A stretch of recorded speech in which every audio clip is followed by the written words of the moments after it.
heat, blood, and reckoning.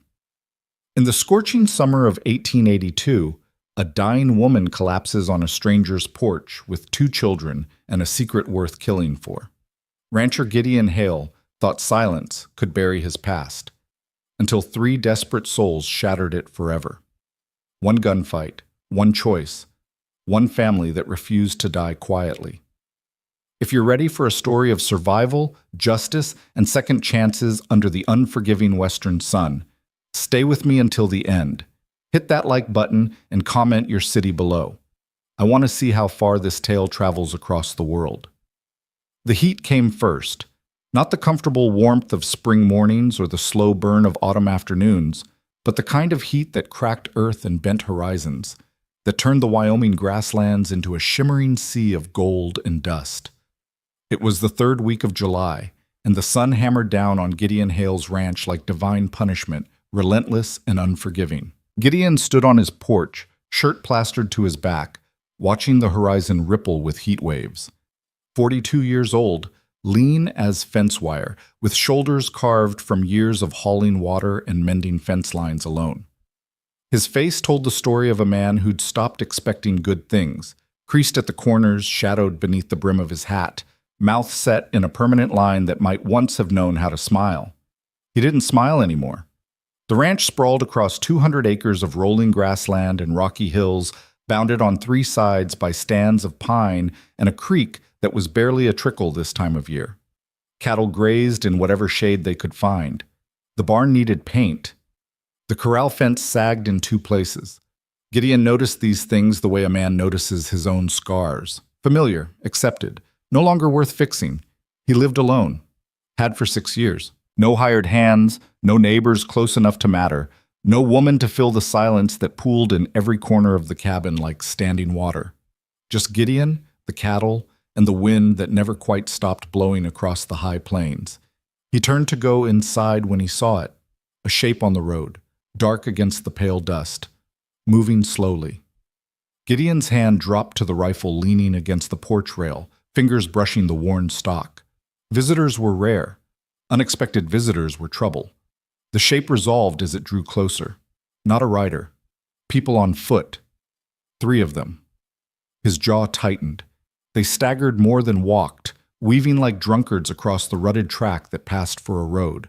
The largest figure, a woman, he could see now, lurched forward with mechanical determination, one arm wrapped around something clutched to her chest. Behind her, a smaller figure kept pace, reaching out whenever the woman stumbled. Gideon watched them approach, every instinct screaming at him to go inside, bar the door, pretend he'd seen nothing. But he didn't move. The woman made it to within 50 feet of the porch before her legs gave out. She went down hard, knees striking the earth, head bowing forward. The bundle in her arms, a child, small and still, nearly spilled from her grasp before she caught it, curling her body around the little girl protectively, even as consciousness slipped away from her. "Ma!" The boy's voice cracked with terror and exhaustion.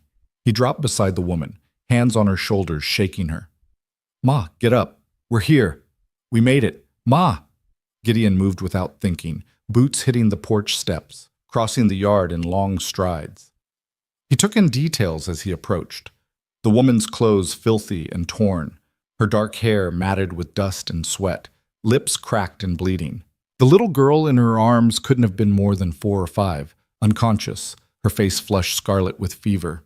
The boy was older, 9, maybe 10, dressed in clothes too big for his frame, eyes huge in a sun-darkened face. Those eyes locked on Gideon as he approached, and the boy surged to his feet, putting himself between the stranger and his family. "Don't touch them." The boy's voice shook but held firm. His hands were empty, no weapon, but his stance said he'd fight anyway. I'll stop you." "Easy, son." Gideon's voice came out rougher than intended, unused to conversation. He held up both hands, showing they were empty. "I'm not here to hurt anyone." "Then help her." The boy's defiance crumbled, desperation flooding through. "Please, she's been sick for 2 days, won't wake up right. My sister's burning up. We walked for I don't know how long. Please." Gideon knelt beside the woman, pressed 2 fingers to her throat. Her pulse hammered rabbit quick and thready beneath skin that blazed with fever. She was bone thin beneath her dress, and when he touched her forehead, the heat radiating from her skin made him flinch. How long since she had water? Yesterday morning.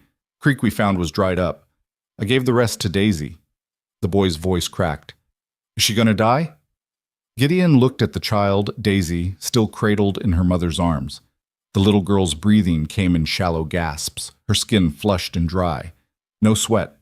That was bad. Very bad. He made his decision. No one's dying today. He slid his arms beneath the woman, lifting her with the practiced ease of a man used to hauling dead weight. She was lighter than he expected, nothing but skin and bone and fever heat. The little girl remained tucked against her mother's chest, small fingers knotted in the fabric of her mother's dress, even in unconsciousness. Follow me, he told the boy, already moving toward the cabin. Inside, the temperature dropped 20 degrees, the thick log walls and shuttered windows keeping out the worst of the summer heat. Gideon had rigged a ceiling fan above his bed, 4 wooden blades connected to a rope that ran through a pulley system, and the boy immediately understood, pulling the rope with steady rhythm until air began to move through the room. Gideon laid the woman on his bed, gently extracting the little girl from her arms. Up close, he could see the resemblance. Same dark hair, same delicate bone structure. Mother and daughter. There's a pump in the kitchen, he said to the boy without looking up. Fill the basin. Bring every clean cloth you can find. The boy ran. Gideon worked quickly, unbuttoning the woman's collar to help with cooling, checking her pulse again. Still too fast. Her breathing was shallow, rattling slightly in her chest. Heat stroke, dehydration, possibly pneumonia on top of it. The little girl was worse. Her fever had to be pushing 105, and her skin was so dry it felt like paper. The boy returned with a sloshing basin and an armful of rags. His efficiency surprised Gideon. No wasted motion, no questions, just swift obedience born from necessity. What's your name? Gideon asked as he soaked a cloth and began sponging the woman's face and neck. Luke. Luke Callan. The boy hesitated. That's my ma, Mara. My sister's Daisy. I'm Gideon Hale. This is my ranch. He handed Luke a wet cloth. Wipe down your sister's arms and legs. Gently. We need to bring her fever down slow. They worked in synchronized silence, the only sounds the creak of the ceiling fan and the soft drip of water being wrung from rags. Gideon had done this before. Nursed fever, fought dehydration, but never for strangers who'd collapsed on his doorstep like gifts from a vengeful sky. After 20 minutes, Mara's eyelids fluttered. Her lips moved, forming soundless words. Ma! Luke dropped his cloth, leaning over her. Ma, can you hear me? Her eyes opened, dark brown, unfocused, swimming with confusion and fever. They moved across the unfamiliar ceiling, the strange walls, before landing on Gideon's face hovering above her. She tried to jerk away, panic flooding her features. Easy. Gideon kept his voice low, steady. You're safe. You collapsed outside. I brought you in. Daisy. Her voice was a ruined whisper, raw as sandpaper. Right here, Ma. Luke pressed his sister's small hand into their mother's palm. She's okay. He's helping us. Mara's fingers closed around her daughter's hand with desperate strength. Her eyes, clearer now, fixed on Gideon with an intensity that caught him off guard. Where? She coughed, wincing. Where are we? My ranch. About 40 miles south of Buffalo. Gideon lifted a tin cup to her lips. Drink. Slow. She obeyed, taking small sips that turned into greedy gulps before he pulled the cup away. Slow, I said. You'll make yourself sick. How long? Another cough. How long were we walking? You tell me. Luke answered for her. 3 weeks, maybe more. Lost count after the first town. 3 weeks. On foot. In this heat. With 2 children. Gideon's jaw tightened, but he kept his expression neutral. Where'd you start from? Mara's eyes shuttered closed. Doesn't matter. Does if whoever you're running from comes looking. Her eyes snapped open, meeting his with sudden sharpness. Fear lived in those eyes, yes, but something harder too, something that had been forged in fire and hammered into steel. We're not running. Woman doesn't walk 3 weeks through summer heat with 2 children unless she's running from something. Gideon set the cup aside, wringing out another cloth. Question is whether that something is likely to show up on my doorstep. Mara held his gaze for a long moment. Then, slowly, deliberately, she looked away. We'll be gone by morning. You'll be dead by morning if you try walking in this heat. He pressed the cool cloth to her forehead, ignoring the way she stiffened. You and your daughter both. Heatstroke doesn't care how tough you think you are. We've imposed enough. Wasn't asking. Gideon stood, moving to where Daisy lay beside her mother. The little girl's fever had dropped slightly, but her breathing was still too shallow, her color too high. Your daughter needs at least 2 days of rest, water, and cooling. You need 3. After that, you do what you want. Luke looked between them, tension drawing his thin shoulders tight. Mara's mouth opened, then closed. She looked at her children. Luke exhausted but defiant, Daisy small and frighteningly still, and something in her face crumbled just slightly. 2 days, she whispered. Then we're gone. Gideon nodded once, already moving toward the door. I'll bring food. He left them there, mother and children huddled on his bed beneath the spinning ceiling fan, and walked into the brutal afternoon heat that felt almost cool compared to the fever furnace he'd just left. In the kitchen, he pumped water into a pot, set it on the stove to heat, found bread, butter, dried beef. Simple food, but it would do. His hands moved through familiar motions while his mind worked through unfamiliar problems. 3 weeks on foot. A woman and 2 children. Running from something bad enough to risk death in the summer heat. None of his business. He'd give them food, water, a place to rest. Then they'd leave, and his life would return to the quiet, solitary rhythm he'd built so carefully. Except the way Luke had stood between him and his family, shaking with exhaustion but unwilling to yield. The way Mara's fingers had gripped her daughter's hand even in semi-consciousness. The way neither of them had begged, though they clearly needed help desperately. Pride. Fierce, stubborn pride that recognized charity as another form of debt. Gideon understood that. He carried the food back to the bedroom on a wooden tray. Luke had managed to coax more water into Daisy, and the little girl's eyes were open now, huge and dark in her small face. She watched Gideon approach with the wary stillness of a wild thing ready to bolt. It's okay, Daisy girl. Mara's voice was stronger now, though still rough. He's helping us. Gideon set the tray on the bedside table, noting how all 3 of them tracked the food with hungry eyes. When was the last time they'd eaten a real meal? Luke, he nodded toward the tray. Feed your sister, small bites. Make sure she drinks between each one. The boy moved instantly, tearing bread into pieces, offering them to Daisy with a gentleness that spoke of long practice. The little girl ate slowly, mechanically, eyes never leaving Gideon's face. Mara tried to sit up, failed, and settled for propping herself on one elbow. Gideon handed her bread and butter without comment. Thank you. She said it quietly, but the words cost her something. Don't.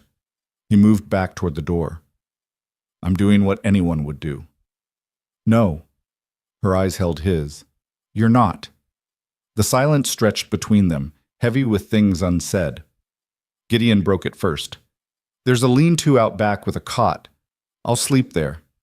You and the children take the bed. Door locks from inside if that makes you feel safer. You don't have to. I'm not debating this. He was already moving, putting distance between himself and the strange, unfamiliar stirring in his chest. Rest. I'll check on you after evening chores. He left before she could respond, escaping into the familiar territory of work, feeding cattle, checking water troughs, mending the section of fence that had been sagging for 3 months. The sun crawled across the sky, brutal and bright. Sweat soaked through his shirt. His hands moved through practiced routines while his mind circled the same questions over and over. Who were they running from? What had driven a mother to risk her children's lives walking through summer heat? And why did the look in Mara Callan's eyes, that mixture of fear and steel, remind him so much of the face he used to see in the mirror, back before he'd learned to stop looking? By the time evening painted the sky in shades of copper and gold, Gideon had convinced himself that 2 days would pass quickly. They'd rest, recover, and move on. His life would return to normal. He almost believed it. Inside the cabin, he found Luke sitting watch beside the bed where his mother and sister slept. The boy's eyes were red-rimmed with exhaustion, but he straightened when Gideon entered, that familiar wariness returning. "You should sleep," Gideon said quietly. "Someone needs to stay awake in case—" Luke stopped himself. "In case what?" The boy's jaw set stubbornly. "In case." Gideon recognized the look. He'd worn it himself once, that determination to protect what was his, even when protection seemed impossible. "I'll keep watch tonight." He nodded toward the bed. "Lie down. That's not a request." Luke hesitated, clearly torn between exhaustion and duty. Finally, the exhaustion won. He climbed onto the far edge of the bed, careful not to disturb his mother and sister, and was asleep within minutes. Gideon settled into the chair by the window, rifle across his lap, and watched the darkness gather across the grasslands. Somewhere out there, something had scared Mara Callan badly enough to walk 3 weeks through killing heat with 2 children. Somewhere out there, someone might be looking for them. He told himself it didn't matter. 2 days.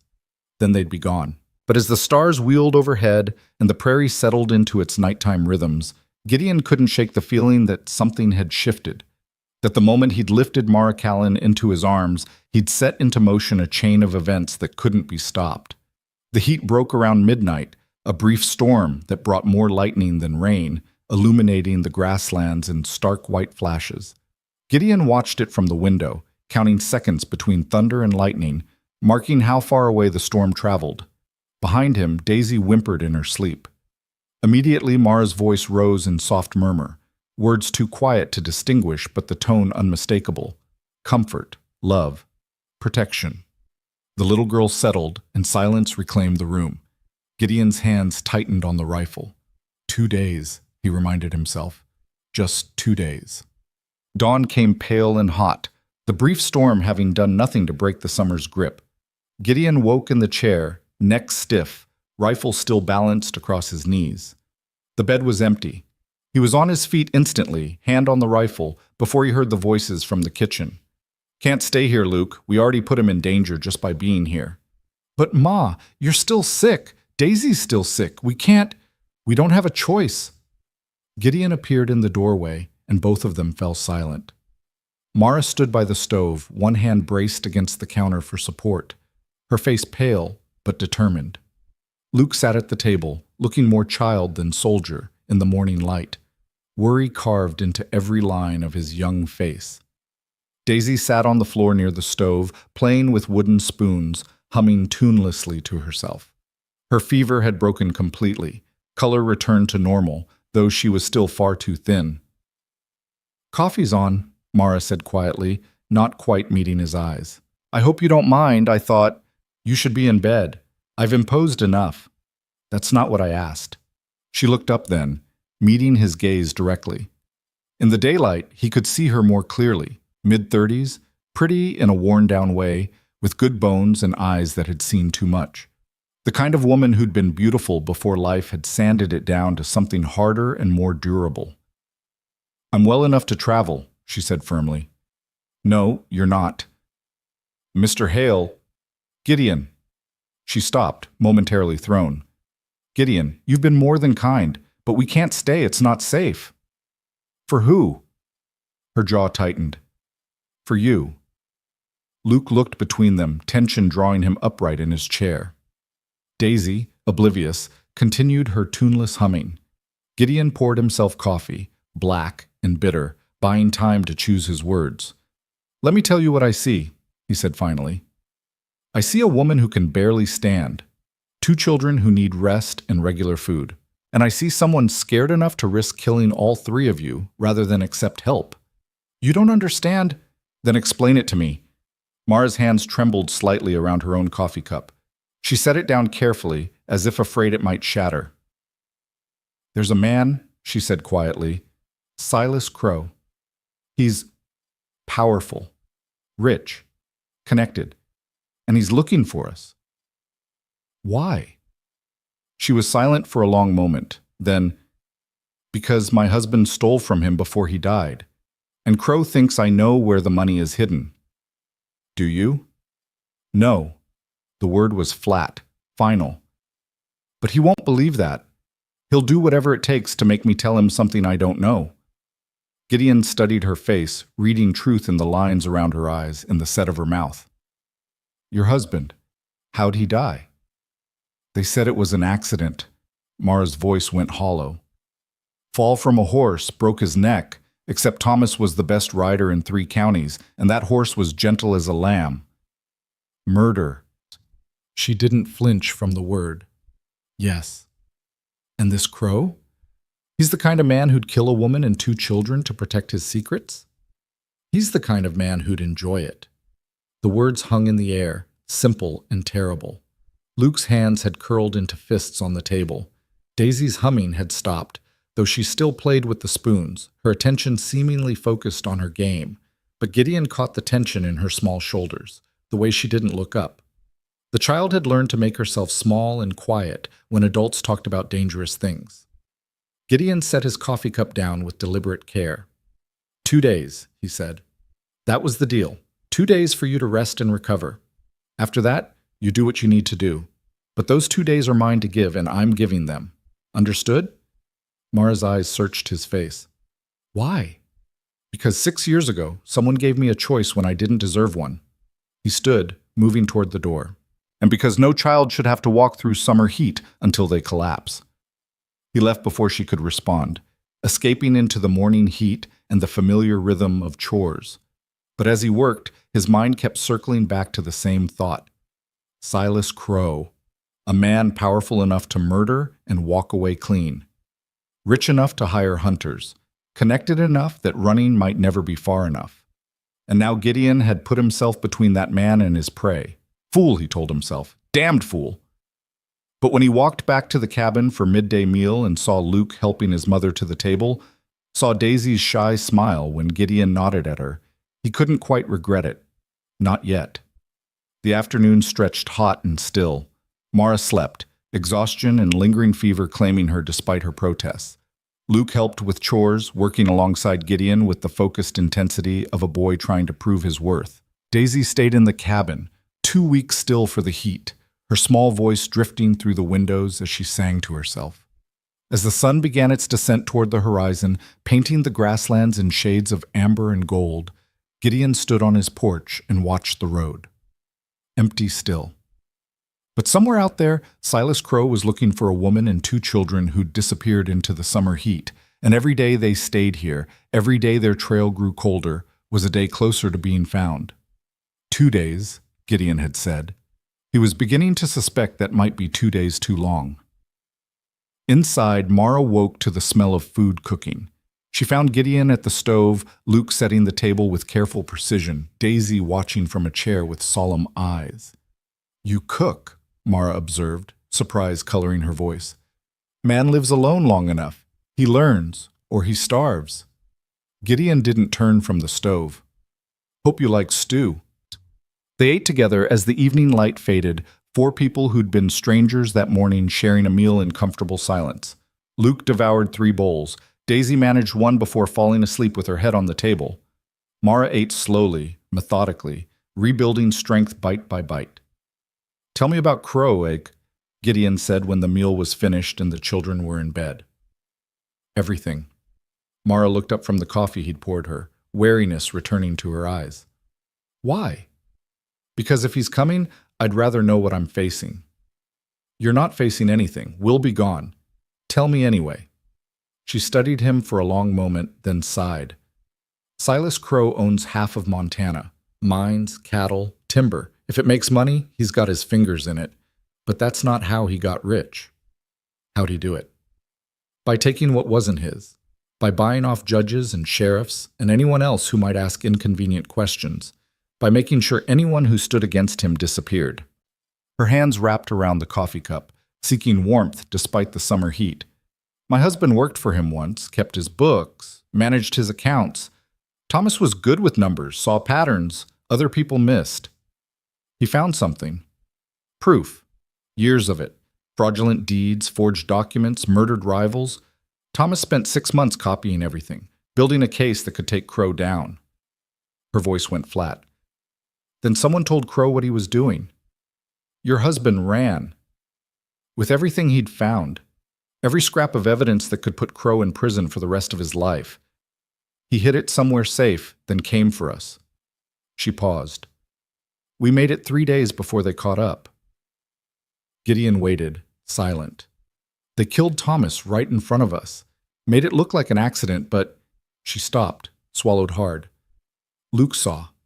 He knows. We both do. And they didn't kill you. Because Crow wants what Thomas stole. He thinks I know where it's hidden.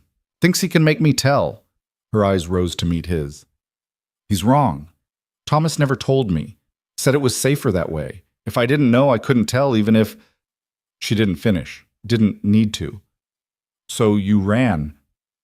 What else could I do? Wait for him to realize I was telling the truth? Watch him hurt my children to make me talk about something I don't know? Her jaw set. No. We ran, and we've been running ever since. Gideon absorbed this, mind working through angles. Evidence like that. Your husband must have hidden it somewhere secure.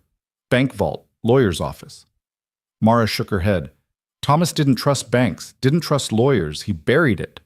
Where? I don't know. Somewhere on his family's old property, I think. But that land's been sold 3 times since Thomas was a boy. Could be anywhere. And Crow knows this? He knows Thomas had it, knows it's hidden. That's all he needs to keep hunting us.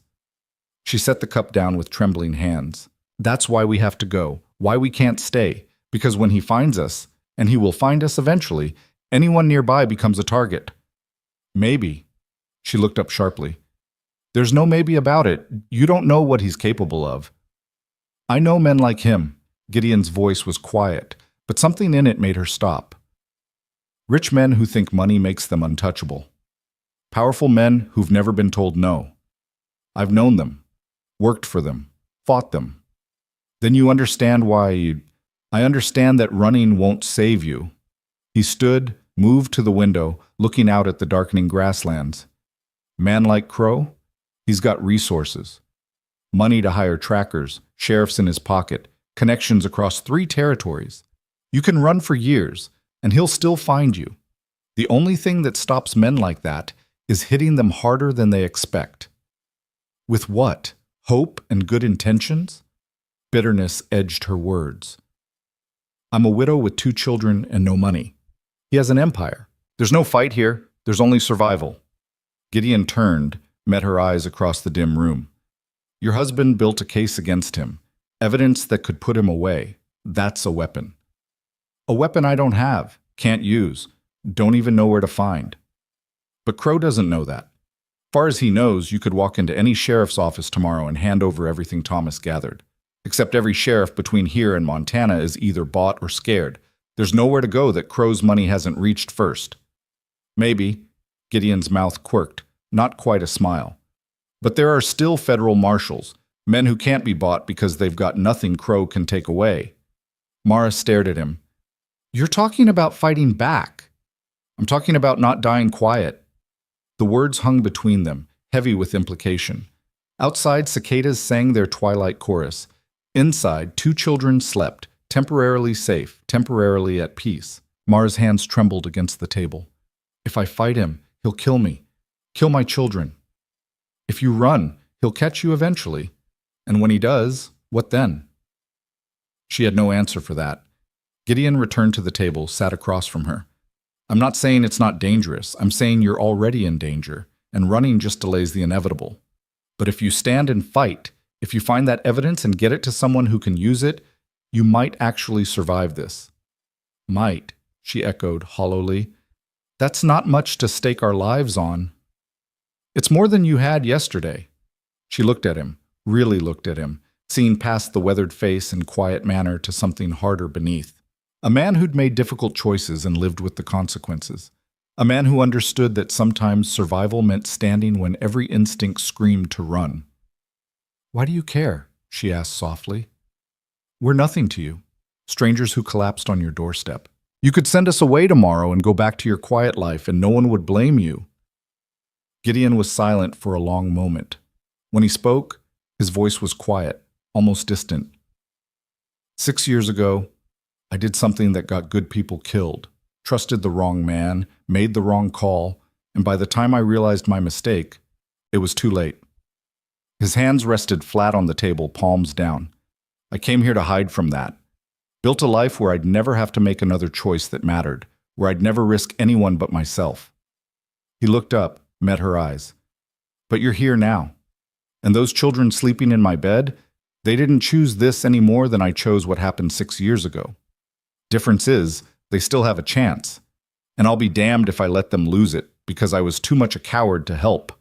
Mara's breath caught. You don't owe us anything. No, he agreed. But maybe I owe myself. Maybe this is my chance to do something right for once. The silence that followed was different. Not uncomfortable, but weighted with possibility. With the fragile hope that maybe, just maybe, there was a way out of this that didn't end in graves and grief. Finally, Mara spoke. Even if I wanted to fight, I wouldn't know where to start. We start by figuring out where your husband hid that evidence. Then we get it to someone who can use it. Gideon's voice was steady, certain. And we do it before Crow's men find this place. They will find us. It's only a matter of time. Then we'd better make the most of what we've got. He stood, moved toward the door. Get some rest. Tomorrow we start planning. Gideon. He paused, hand on the doorframe. Thank you, she said quietly, for not sending us away. For believing there's a way through this. He nodded once, then disappeared into the night. Mara sat alone in the dimming kitchen, listening to her children breathe in the next room, feeling the weight of impossible choices pressing down on her shoulders. But beneath the fear, something else stirred, something she hadn't felt since Thomas died. Hope. Fragile and dangerous, but there nonetheless. Outside, Gideon stood on his porch and watched the stars emerge one by one across the vast Wyoming sky. In the barn, cattle shuffled and settled. On the grasslands, coyotes called to each other in the darkness. And somewhere out there, Silas Crow's men were searching, drawing closer with every passing day. 2 days, Gideon had said. But as he stood there in the summer darkness, he knew the truth. 2 days had never been enough. The moment he'd brought Mara Callan and her children into his home, he'd chosen his side. Now the only question was whether that choice would save them or kill them all. The heat pressed down, relentless even in darkness, and Gideon thought about second chances and the cost of redemption, about children who deserved better, and mothers who'd walk through fire to give it to them. Tomorrow they'd start planning, start fighting back. But tonight, for just a few more hours, they had peace, safety, rest. It would have to be enough. Morning came with the kind of heat that made the air shimmer above the grasslands, distorting distance until the horizon seemed to waver like a mirage. Gideon was already up, had been since before dawn, working through the coolest hours before the sun turned the ranch into an oven. He'd fed the cattle, checked the water troughs, and was mending fence wire when he heard the cabin door open. Luke appeared, barefoot and squinting against the early light, carrying a bucket toward the pump. The boy moved with purpose, shoulders set despite exhaustion still visible in the shadows under his eyes. "Your mother awake?" Gideon called across the yard. Luke nodded, working the pump handle with both hands. "Says she's feeling better. Daisy's fever's gone completely." "Good." Gideon twisted another length of wire, securing it to the post. "You eat yet?" "Waiting for you to come in." "Don't. Growing boy needs food." He glanced up, caught the stubborn set of Luke's jaw. "That's not a request." The boy hesitated, then nodded and headed back inside with the full bucket. Gideon watched him go, recognizing the fierce independence, the determination not to be a burden. He'd been that way once, before the world had taught him that independence was just another word for alone. He finished the fence section and returned to the cabin to find the kitchen transformed. Mara stood at the stove, still moving carefully, but with color back in her face, frying eggs and potatoes with practiced efficiency. Daisy sat at the table, swinging her legs and humming that same tuneless melody from yesterday. Luke was setting out plates, arranging them with precise care. "You should be resting," Gideon said from the doorway. Mara glanced back at him, a ghost of a smile touching her lips. "I've rested enough. And you've done enough for us. The least I can do is cook breakfast." That wasn't part of the deal. Neither was planning to fight a man who has sheriffs and judges in his pocket. She turned back to the stove, flipping eggs with a swift motion. So I figure we're even. Gideon moved to the pump, washed his hands and face, feeling the weight of what they'd discussed last night settling back onto his shoulders. In the harsh light of morning, the idea of taking on Silas Crow seemed even more impossible than it had in darkness. A man with an empire against a widow, 2 children, and a rancher who'd spent 6 years hiding from his own past. But when he looked at Luke's determined face, at Daisy's shy smile, at the way Mara held herself, straight-backed despite fever and exhaustion, he knew there was no walking away from this. Not anymore. They ate together, the silence comfortable now, familiar in a way that should have been impossible after less than 2 days. When the plates were cleared and Daisy was playing quietly in the corner with the wooden spoons, Gideon spread a map across the table. "Your husband's family property," he said without preamble. "Where was it?" Mara studied the map, fingers tracing lines and boundaries. "Here," she tapped a spot in eastern Montana near the Yellowstone River. 300 acres. His grandfather homesteaded it in the 50s, raised cattle and horses. Thomas was born in that house. When was it sold? First time? About 10 years ago, after his father died. Thomas's brother got the land, sold it to pay debts within a year. Then it changed hands twice more. Last I heard, some mining company owned it, looking for copper. Gideon studied the location, measuring distances, calculating travel time. Weeks ride from here, maybe less if we push hard. But that assumes your husband buried the evidence somewhere on that land. If he didn't, he did. Luke spoke up from where he'd been listening silently. I remember. Right before we left, Pa took me riding, just the 2 of us. He showed me a place by the river where the cottonwoods grow thick, said his grandfather planted them when he first broke ground. Mara looked at her son sharply. Thomas took you there. He wanted me to remember it, said someday I might need to find it again.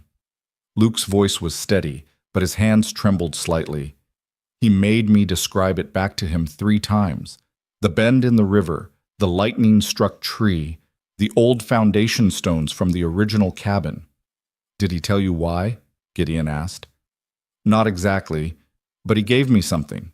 Luke reached into his pocket, pulled out a small object wrapped in cloth. He unwrapped it carefully, revealing a brass key, old and tarnished. Said if anything happened to him, I should keep this safe, that someday it might be important. Mara stared at the key as if it were a snake. You never told me you had that.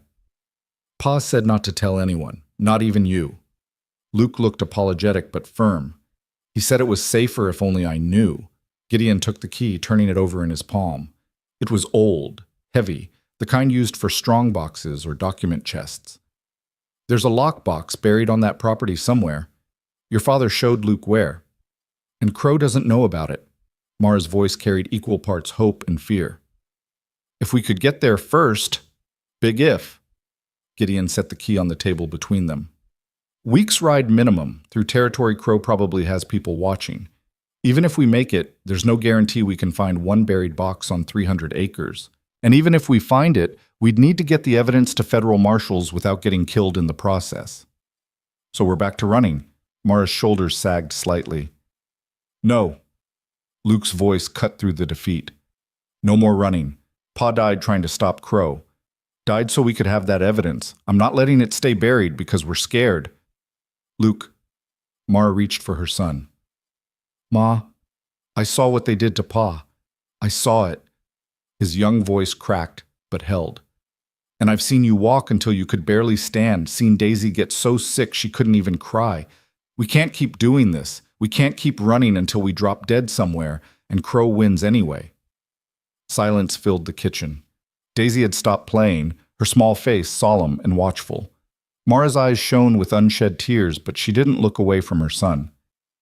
He's right, Gideon said quietly. Running just delays the inevitable. If you're going to survive this, you need to turn and fight. Question is how. Mara drew a shaky breath. Even if we could get the evidence, who would we take it to? Crows bought every lawman between here and Canada. Not federal marshals. They answer to Washington, not local money. Gideon traced a line on the map.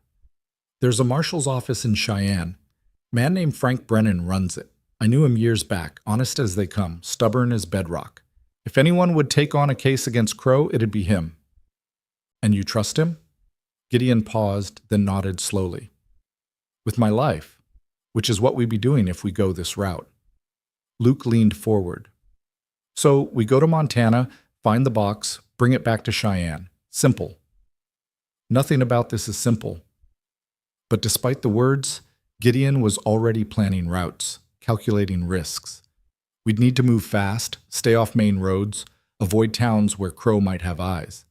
Travel at night when possible. Keep the children hidden during day stops. I can ride, Luke said immediately. Been riding since I was 4. And Daisy? Gideon looked at the little girl, small and fragile despite her recovered health. I'll carry her. Mara's voice was firm. Whatever it takes. If there's even a chance this could work. A sound stopped her mid-sentence.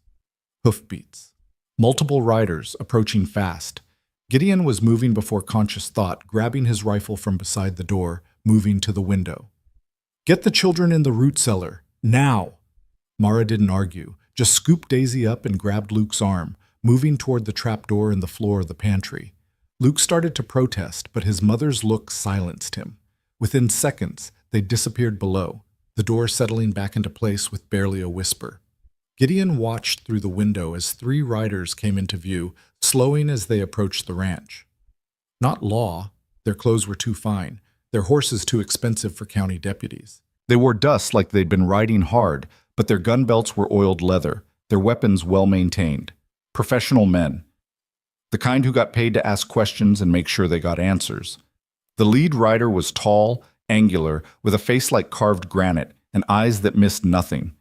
He reined in 20 feet from the porch, his companions flanking him in a practiced formation that spoke of military training or worse. Morning, the man called out, voice pleasant enough but with an edge underneath. You Gideon Hale? I am. Gideon stepped onto the porch, rifle held casually but ready. Something I can do for you, gentlemen? Name's Carson. We're looking for someone. Woman, 2 children. Might have passed through this way a few days back. Carson's smile didn't reach his eyes. Wondering if you've seen them. I see a lot of people. This is open country. This woman would have been on foot, sick probably. Boy about 10, little girl, maybe 4 or 5. Carson leaned forward in his saddle. They're wanted for theft. Family matter, you understand. Just trying to help them get home safe. Haven't seen anyone matching that description. The lie came smooth, practiced. But like I said, open country. Lots of travelers. One of Carson's men shifted slightly, hand drifting toward his gun. Carson raised a hand, stopping him. Mind if we look around, just to be sure? Wouldn't want to miss them if they happened to take shelter here without you knowing. I'd mind. Gideon's voice stayed level. This is private property. You've got no warrant, no badge, no authority to search anything. Now, Mr. Hale, there's no need to be difficult. Carson's pleasantness was wearing thin. We're just trying to find a woman and her children, return some stolen property, nothing that concerns you. Then you won't mind leaving when I ask you to. The 2 men stared at each other across the dusty yard, tension thickening the air like the heat. Carson's hand rested on his saddle horn, close to the pistol holstered at his hip. His companions had spread out slightly, positioning themselves for clear shots if it came to that. Gideon remained still, rifle barrel angled just enough to be ready, not quite enough to be threatening. Yet. You're making a mistake, Carson said quietly. Mr. Crow doesn't like people who interfere in his business. There it was. The confirmation Gideon hadn't wanted but had expected. Don't know any Mr. Crow, don't care about his business. All I know is 3 armed men just rode onto my land making demands they've got no right to make. He raised the rifle slightly. Now I'm going to ask you once more, politely, to leave. After that, we're going to have a different kind of conversation. Carson's jaw tightened. For a long moment, Gideon thought it would go sideways, that these men would draw and damn the consequences. But Carson was smarter than that. 3 against 1 might favor the 3, but not before at least one of them caught a bullet. And Gideon's stance said he knew exactly which one would be first. This isn't over, Carson said finally. Seems like it is to me. Carson wheeled his horse, his men following suit. But before they rode off, he turned back. You're protecting them. You're as guilty as they are. Mr. Crow has a long reach and a longer memory. Think about that next time you decide to play hero. They galloped off, raising dust that hung in the still air long after they'd disappeared. Gideon waited until the sound of hoofbeats faded completely, then waited 5 minutes more before calling out. They're gone. The trapdoor lifted and Mara emerged, Daisy clutched tight against her chest, Luke right behind. The boy's face was pale but set, his hand gripping something Gideon couldn't see. You heard? Gideon asked. Every word. Mara's voice shook slightly. Crow's men. They found us. Found the general area maybe, but they're not sure. If they were, Carson would have pushed harder. Gideon set the rifle aside, mind working through implications. Still, now they know someone's helping you. They'll be back, probably with more men. Then we have to leave, now, before what?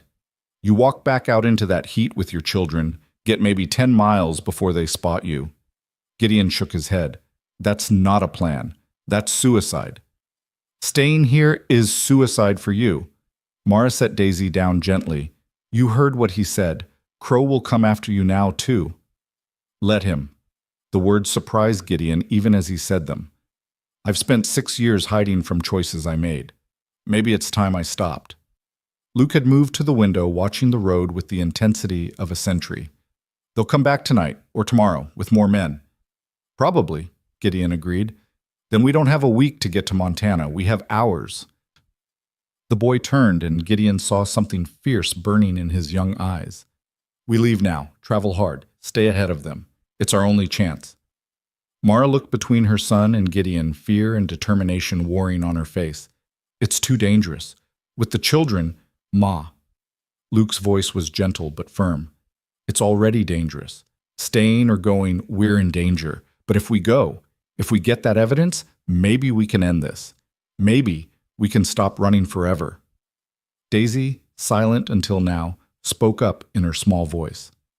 I can be brave. Like Luke. The words hit Mara like a physical blow. She closed her eyes, and Gideon saw the moment the decision crystallized. When she opened them again, the fear was still there, but it was buried beneath something harder. How long would we need to get ready?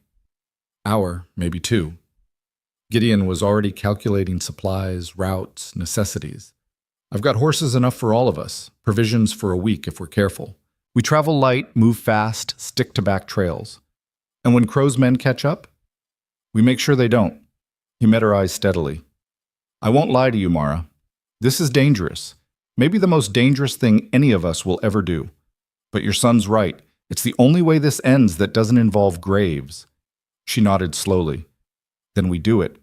We ride for Montana, find what Thomas hid, and bring it back to your marshal friend in Cheyenne. Our marshal friend, Gideon corrected quietly. We're in this together now. The next 2 hours passed in controlled chaos. Gideon pulled out saddles and tack, checked horses, loaded saddlebags with jerky, hardtack, coffee, ammunition. Mara gathered clothes for the children, filled canteens, made sure Daisy understood they were going on a long ride, but it would be an adventure. Luke helped everywhere, soaking up information like a sponge. How to check cinches, how to distribute weight in saddlebags, which trails to take and which to avoid. The boy was learning to survive, and Gideon recognized the grim necessity driving it. By noon, 4 horses stood ready in the yard. Gideon had chosen carefully, steady animals with endurance, used to rough country and long days. He'd given Mara his gentlest mare, Luke a sturdy gelding that wouldn't spook easy, and Daisy would ride with her mother, at least until they were sure she could handle her own mount. They were loading the last of the supplies when Gideon paused, looking back at the cabin. 6 years he'd lived here. 6 years of quiet and isolation and carefully maintained distance from anything that mattered. Second thoughts? Mara asked quietly. Just saying goodbye.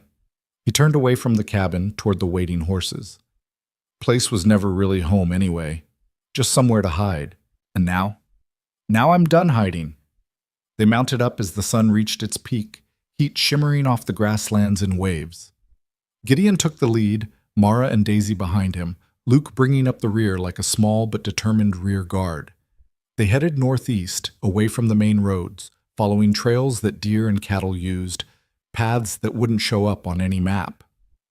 The first hours passed in tense silence, everyone listening for sounds of pursuit, but the prairie stretched empty around them, just wind and grass and the endless sky.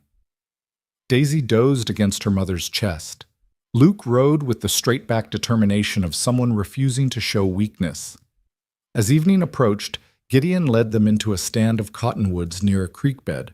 The water was low but running clear, and he called a halt. "We'll rest here a few hours, let the horses drink and graze, then we ride through the night." "Won't that be dangerous?" Mara asked, sliding down from her horse with Daisy in her arms. "The horses could stumble, break a leg." "Not as dangerous as being caught in daylight." He started unsaddling his mount with efficient movements. "Moon's near full tonight. We'll have enough light." Luke helped with the horses, copying Gideon's movements, learning by watching. Mara settled Daisy in the shade and began unpacking food for a cold meal. No fires, nothing that might give away their position. They ate quickly, speaking in low voices, as the light began to fade from gold to amber to deep purple. Daisy asked questions in whispered excitement about riding under the stars. Luke studied the map Gideon had brought, tracing the route they'd take, memorizing landmarks. Mara sat slightly apart, staring back the way they'd come. Fear and hope mingled on her face. Gideon settled beside her. "Having doubts?" "Constant ones." She didn't look at him. "But doubt doesn't change what needs doing." "Your husband, Thomas. Tell me about him." She was quiet for so long he thought she wouldn't answer. Then, "He was good. Genuinely good. Not just in the church-going, proper-talking way. He saw something wrong. He tried to fix it. Saw someone hurting. He helped. That's why he went after Crow. Not for revenge or money, but because Crow was hurting people and getting away with it. That kind of good gets people killed." "I know." Her voice broke slightly. "I told him to let it go. Told him we could leave, start over somewhere Crow's reach didn't extend. But he said running just meant Crow would hurt someone else. That sometimes you have to stand even when standing means falling." Sounds like a man worth remembering. "He was." She looked at Gideon finally. "You remind me of him sometimes, that stubbornness, that refusal to look away from hard things. I looked away for 6 years. But you stopped. That's what matters." She smiled faintly. "Thomas would have liked you, would have appreciated a man willing to help strangers at cost to himself." "Haven't paid any cost yet." "You lost your home, your safety, your peace." She gestured to the darkening prairie. "And now you're riding into danger for people you barely know. I'd say that's cost enough." Gideon had no answer for that, so he simply nodded and stood. "We should move. Full dark in an hour, and I want distance behind us before we rest again." They rode through the night, following game trails and creek beds, staying in low ground where possible, avoiding ridge lines that would silhouette them against the sky. The moon rose huge and bright, turning the grassland silver, providing enough light to pick their way forward safely. Daisy slept against her mother's chest. Luke fought exhaustion, swaying in his saddle but refusing to complain. Mara rode in silence, one arm around her daughter, the other steady on the reins.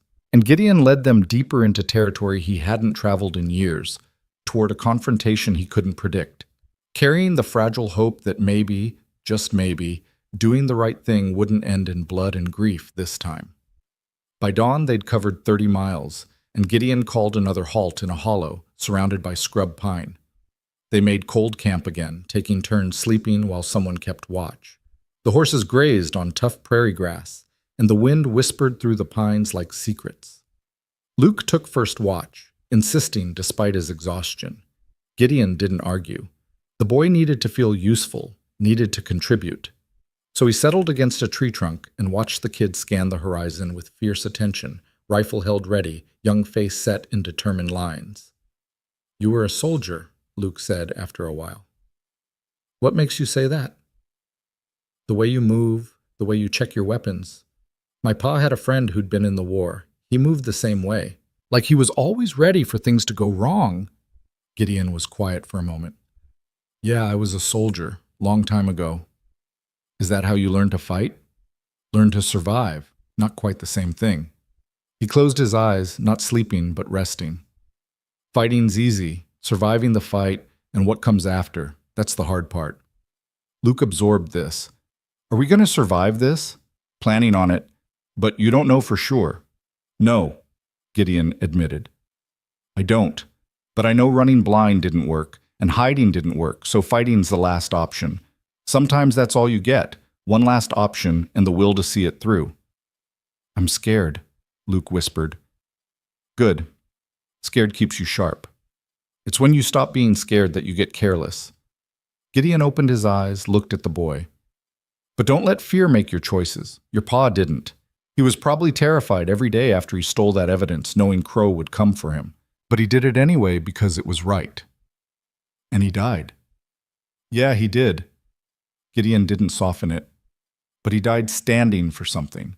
Died protecting people he'd never meet from a man who needed stopping. That's not a small thing, Luke. That's the kind of death that means something. The boy nodded slowly, blinking back tears. I want it to mean something. I don't want him to have died for nothing. Then we make sure he didn't. We get that evidence, we bring Crow down, and we show your pa that his sacrifice mattered. Gideon's voice was firm. That's the promise. That's what we're riding toward. They sat in comfortable silence after that, watching the sun climb higher, feeling the heat build again. Around them, the prairie woke slowly, birds calling, insects buzzing, the world continuing its rhythms regardless of human drama. When Mara woke and took over watch, Gideon finally slept, dropping into the light, ready sleep of someone who'd learned to rest anywhere but wake instantly at threat. Luke curled up near his mother and was asleep within minutes, exhaustion finally claiming him. Daisy woke last, bright-eyed and chattering quietly to herself, playing with pebbles and twigs, while her mother kept watch. The little girl seemed remarkably unbothered by their situation, seeing it all as an adventure rather than a flight for their lives. Gideon wasn't sure if that was childhood resilience or if she simply didn't understand the danger yet. They rested through the hottest part of the day, then rode again as evening approached, covering another 25 miles before full dark. 3 days at this pace would get them to the Montana border, another 2 to the old homestead property, if they made it that far. If Crow's men didn't catch them first. If the evidence was actually where Thomas had hidden it. If they could get it to Cheyenne without being killed. A lot of ifs. But Gideon had learned long ago that certainty was a luxury afforded only to the dead. The living had to work with possibilities and prayer, pushing forward because stopping meant surrender. The second night passed like the first. Slow miles through darkness, rest in hidden hollows, constant vigilance for signs of pursuit. By the third day, they crossed into Montana territory, and Gideon felt the landscape shift subtly. The grass grew taller here, the creeks ran deeper, and the mountains loomed larger on the western horizon. They were getting close. That evening, as they made camp in a box canyon with good sight lines and only one entrance, Mara finally voiced the question they'd all been thinking. What if we find the evidence and it's not enough? What if Crow's bought so many people that even federal marshals can't touch him? Gideon considered this while checking his rifle for the third time that day. Then at least we tried. At least your children will know their father didn't die for nothing, and you didn't spend your life running without purpose. That's not very reassuring. Wasn't trying to reassure you. Was trying to be honest. He looked up, met her eyes. We're past the point of reassurance, Mara. We're in the territory of action and consequence now. All we can do is move forward and handle what comes. Luke, sitting nearby and cleaning their meager cooking supplies, spoke up. My pa used to say that courage isn't about not being afraid. It's about being afraid and doing the right thing anyway. Smart man, your father. Gideon stood, stretched muscles sore from days in the saddle. Get some sleep, all of you. We reach the homestead tomorrow. After that, things get complicated fast. But sleep didn't come easy that night. Everyone felt it, the weight of proximity, the knowledge that tomorrow would bring them to a crossroads. Find the evidence or don't. Live or die. Win or lose.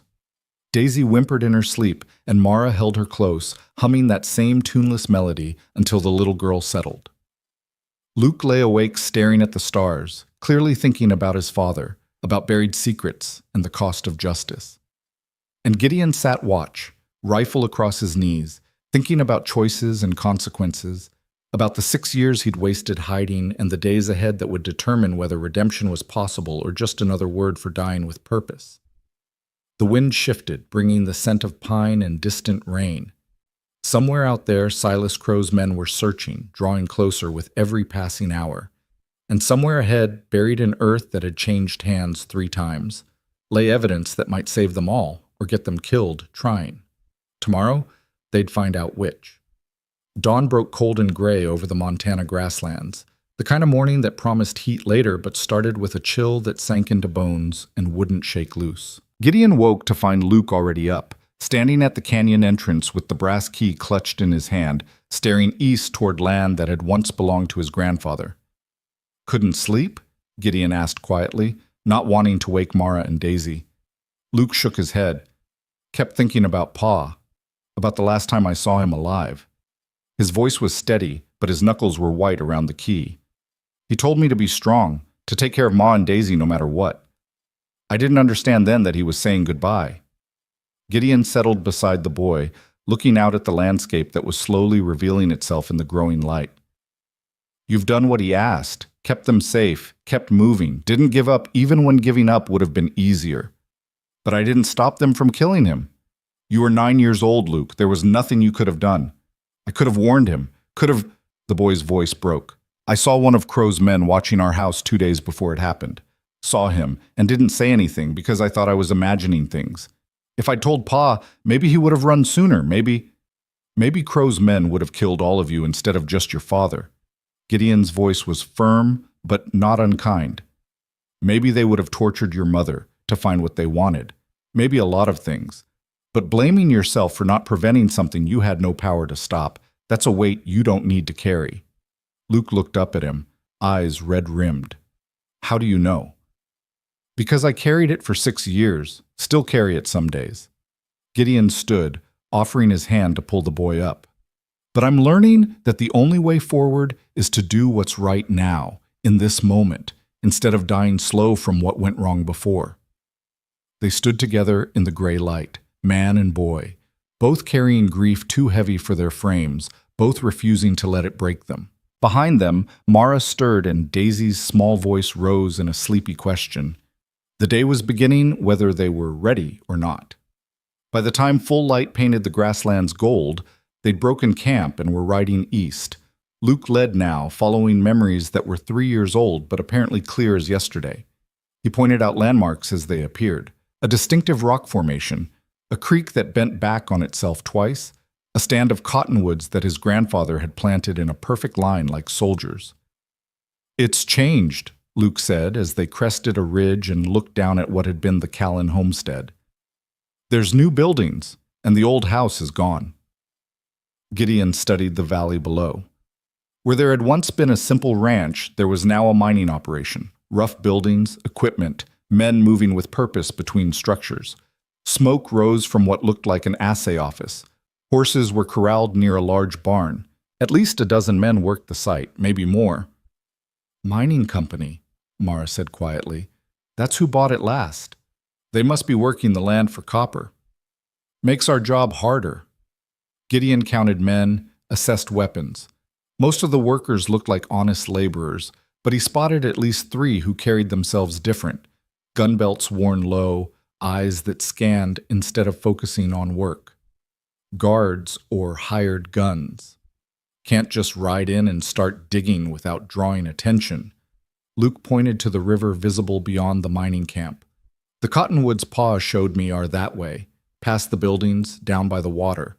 We might be able to circle around, come in from the riverside without being seen." "In daylight? With Daisy?" Mara shook her head. "It's too risky." "Everything's risky at this point," Gideon said. "Question is which risk gives us the best chance. Luke, those cottonwoods. How close are they to the camp?" "Quarter-mile, maybe. There's thick brush between the trees and the buildings. We used to play hide and seek there when I was little. You could lose yourself in it easy." Gideon considered. "We wait until afternoon when the heat's worst. Workers will be slower, less attentive. We leave the horses hidden and go in on foot. Luke shows us where to dig, we get the box, and we're gone before anyone knows we were there." "And if someone sees us?" Mara asked. Then we run. But with luck and timing, no one will. He turned his horse. Come on. We need to find a place to wait where we can watch the camp, learn their patterns. They spent the morning in a shallow ravine half a mile from the mining operation, taking turns watching through Gideon's field glasses. The work followed a predictable rhythm, men emerging from rough bunkhouses at dawn, working through the morning, breaking for a meal around noon, then sluggish in the afternoon heat before a second wind in the evening. The three men Gideon had identified as guards made rounds, but without much enthusiasm. This was clearly a quiet assignment, watching equipment and claims in territory where theft wasn't a major concern. They looked bored, complacent. That would work in their favor. There, Luke said around midday, pointing through the glasses. See that lightning-struck tree? The one that's half dead but still standing. That's the marker. The cottonwoods my grandfather planted are just beyond it, right where the river bends. Gideon took the glasses, studied the area. The cottonwoods were exactly where Luke said, a line of mature trees standing distinct from the natural scrub. Between them and the camp was dense brush and tall grass, plenty of cover for anyone moving carefully. How far from the trees did your father bury the box? He didn't say exactly, just showed me the spot, where 3 of the cottonwoods make a triangle, and there's old foundation stones from the original cabin inside it. He said his grandfather had built on that spot because it was the highest ground near the river, wouldn't flood even in spring runoff. Foundation stones we can work with, something solid to reference. Gideon lowered the glasses. All right. We move at 2 o'clock when the sun's highest and the heat's worst. Mara, you stay here with Daisy? No. Her voice was flat, final. I'm not sitting here waiting while you risk your lives for evidence my husband died protecting. I'm going. Maris, I'm going, Gideon. You'll need someone to keep watch while you dig. And if something goes wrong, if Crow's men show up, you'll need every gun you can get. She met his eyes. Besides, Thomas died for this. I need to be there when we find what he left behind. Gideon wanted to argue, but he recognized the steel in her voice. She'd been running and hiding for months, watching her husband murdered, nearly dying herself in the summer heat. She needed this, needed to be part of the solution instead of just the problem being solved. Fine, but Daisy stays hidden, and if shooting starts, you get back to her no matter what. Agreed? Agreed. They spent the next hours preparing. Gideon checked weapons, made sure everyone understood the plan. Luke practiced moving quiet, learning to place his feet careful to avoid snapping twigs or rustling grass. Mara held Daisy close, explaining in simple terms that Mama and Luke were going to find something Papa had hidden, and she needed to be very brave and very quiet until they came back. Can I come? Daisy asked in her small voice. Not this time, sweet girl. But when we get back, I'll tell you all about it. Mara kissed her daughter's forehead. You're going to stay right here in this safe spot, and Mr. Gideon's going to make sure nothing bad happens. Can you do that for me? Daisy nodded solemnly. I'll be brave like Luke. That's my girl. At 2 o'clock, with the sun hammering down and heat shimmering off the grasslands, 3 figures slipped out of the ravine and began working their way toward the river. Gideon led, moving with the practiced silence of someone who'd done this before. Luke followed, surprisingly quiet for a 10-year-old. Mara brought up the rear, rifle in hand, eyes scanning constantly. They used every scrap of cover, gullies, brush, tall grass, staying low and moving slow. It took 40 minutes to cover what would have been a 10-minute walk in the open, but they reached the edge of the cottonwood grove without raising alarm. Up close, the trees were massive, their trunks thick as barrels, their canopy providing blessed shade from the brutal sun. Luke moved among them with growing confidence, touching bark like greeting old friends, until he stopped in the center of a triangle formed by 3 of the largest trees. Here. His voice was barely a whisper. The foundation stone should be right here. Gideon knelt, brushing away grass and soil, and his fingers struck something solid. Stone, weathered and old, laid in a rough rectangle that marked where walls had once stood. He worked faster, clearing more area, until the outline of the original cabin's foundation emerged. Where would he have buried it? Mara asked, crouched nearby with her rifle ready. Somewhere inside the foundation, somewhere that wouldn't shift or wash away. Gideon studied the stones, looking for disturbance, for any sign that ground had been dug and refilled. Luke, your father show you exactly where. The boy closed his eyes, clearly visualizing. He stood right here, in the corner, said this was where his grandfather kept his valuables, under the hearthstone. Gideon moved to the northeast corner, found a large flat stone slightly different from the others. Hearthstone. Had to be. He wedged his knife under the edge, pried carefully. The stone resisted, then shifted with a grating sound that seemed impossibly loud in the quiet afternoon. Beneath it, the earth was darker, disturbed more recently than the surrounding soil. This is it, he glanced at Mara. Keep watch. Luke, help me dig. They worked with hands and knife, scooping soil aside, going down a foot, then 2. The ground was packed hard and sweat poured down Gideon's face despite the shade.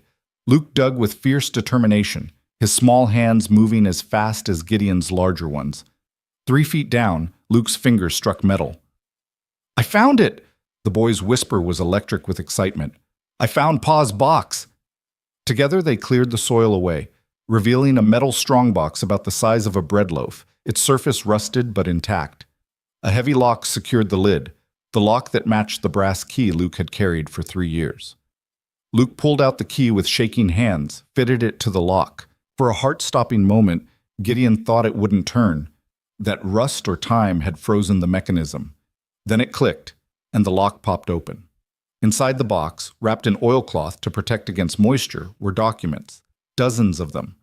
Deeds with signatures that didn't match, account ledgers showing payments to sheriffs and judges, witness statements from men who'd later disappeared, survey maps with claims marked that didn't align with legal filings. And at the bottom, a thick journal in Thomas Callan's careful handwriting documenting everything he'd found, every crime, every victim, every piece of evidence that proved Silas Crow had built an empire on fraud, theft, and murder. Sweet mercy, Mara breathed, looking at the contents. Thomas really did it. He built a case that could... A rifle shot cracked across the distance, and bark exploded from the tree beside Gideon's head. Down! He shoved Luke and Mara flat, scanning for the shooter. Movement near the mining camp, 3 men running their direction, weapons drawn. The guards. They'd been spotted. Go! Gideon grabbed the strongbox, thrust it at Luke. Get to the horses! Now! They ran, abandoning stealth for speed, crashing through brush with bullets snapping through leaves around them. Behind them, shouts rose as more men joined the chase. Gideon fired twice over his shoulder without aiming, just buying seconds, giving Luke and Mara time to get clear. They burst from the brush into open grassland, and Gideon saw the ravine ahead, saw Daisy's small face peeking over the edge, before Mara screamed at her to get down. 50 yards. They could make it. More shots. One plucked at Gideon's sleeve. Another kicked up dirt at his feet. Luke stumbled, and Gideon grabbed his shirt, hauling him forward. Mara was running flat out, rifle in one hand, the other reaching for her daughter. 20 yards. 10. They tumbled into the ravine in a sliding heap of dust and desperation. Gideon came up on one knee, rifle ready, and put 3 shots into the grass where their pursuers had to cross. One man went down screaming. The other scattered, seeking cover. Horses! Move! He fired twice more, then turned and ran for where they'd left the mounts hidden. Mara had Daisy, was already swinging into the saddle with her daughter clutched tight. Luke vaulted onto his gelding with the strongbox strapped across his back.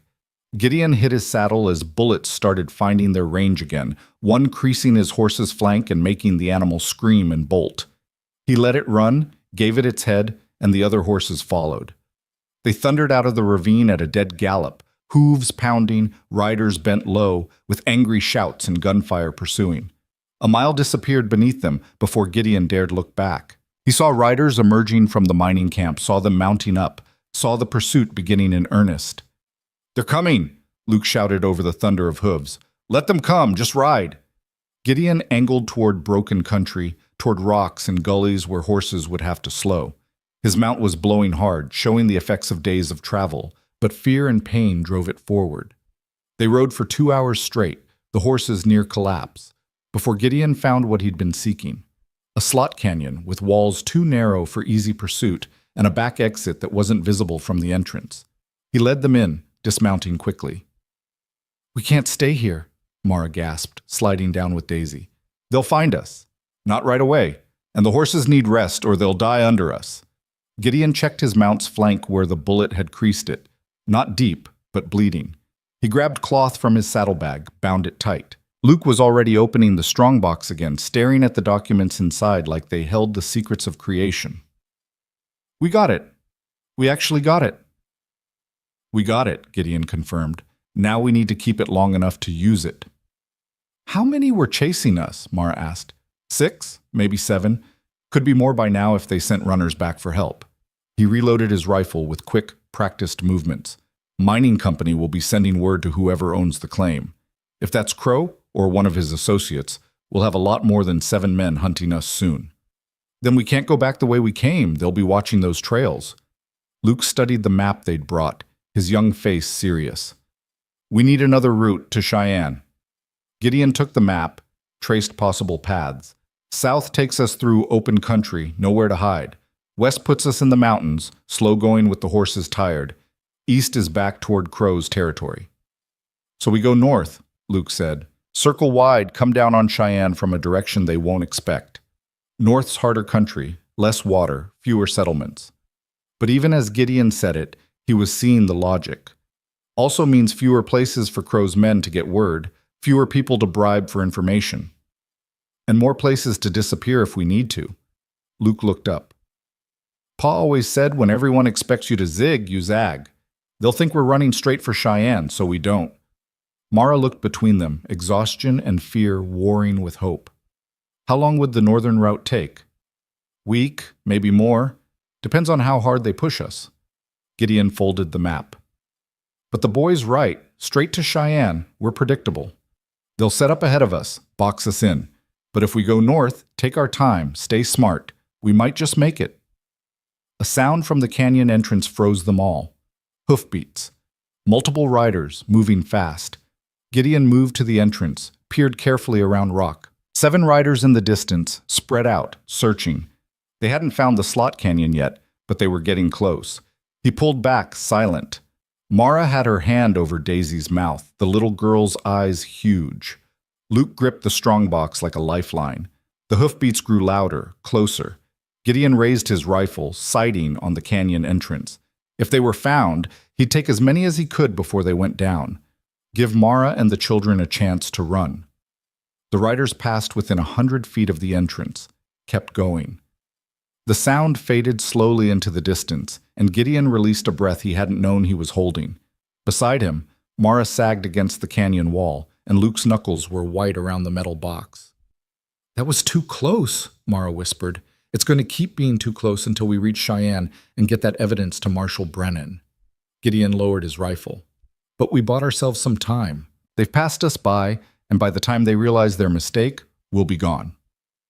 They waited another hour as the sun began its descent, letting the horses rest and water from canteens. Daisy dozed fitfully, and Mara held her close, humming that tuneless melody that seemed to calm them both. Luke pored over the documents from the strongbox, his young face growing harder with each page. "There's so much," the boy said quietly. "Names of people Crow killed, families he destroyed, all written down in Pa's handwriting."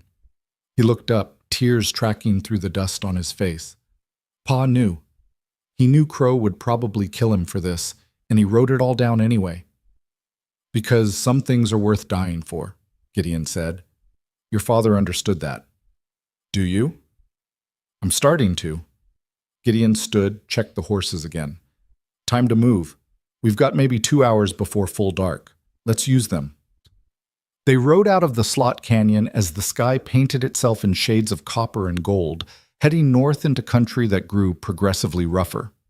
The grasslands gave way to broken terrain, rocky hills, and steep-sided coulees that would slow pursuit but also slow them. As darkness fell, they found a defensible position in a circle of boulders and made cold camp again. No fire, no conversation beyond whispers. Everyone understood they were being hunted now, that Crow's men wouldn't stop until they either caught them or lost the trail completely. Gideon took first watch, sitting in darkness with his rifle and his thoughts. They had what they came for: evidence that could bring down Silas Crow, end his reign of fear and fraud. But they also had every hired gun between Montana and Wyoming hunting them, with more joining the search every hour. The odds weren't good, probably weren't even survivable. But then, Gideon had survived things he shouldn't have before. And the three people sleeping in those boulders, exhausted, scared, but refusing to quit, they deserved the same chance he'd been given 6 years ago. The chance to survive their worst day and find out what came after.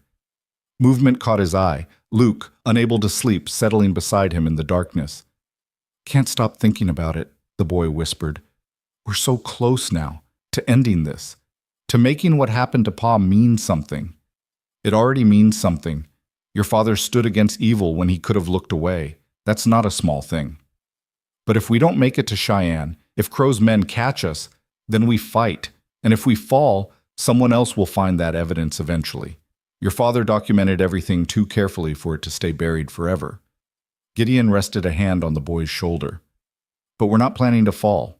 We're planning to win." Luke was quiet for a moment. "You really think we can?" "I think we've made it this far when we shouldn't have. Survived what should have killed us. Found what was supposed to stay hidden."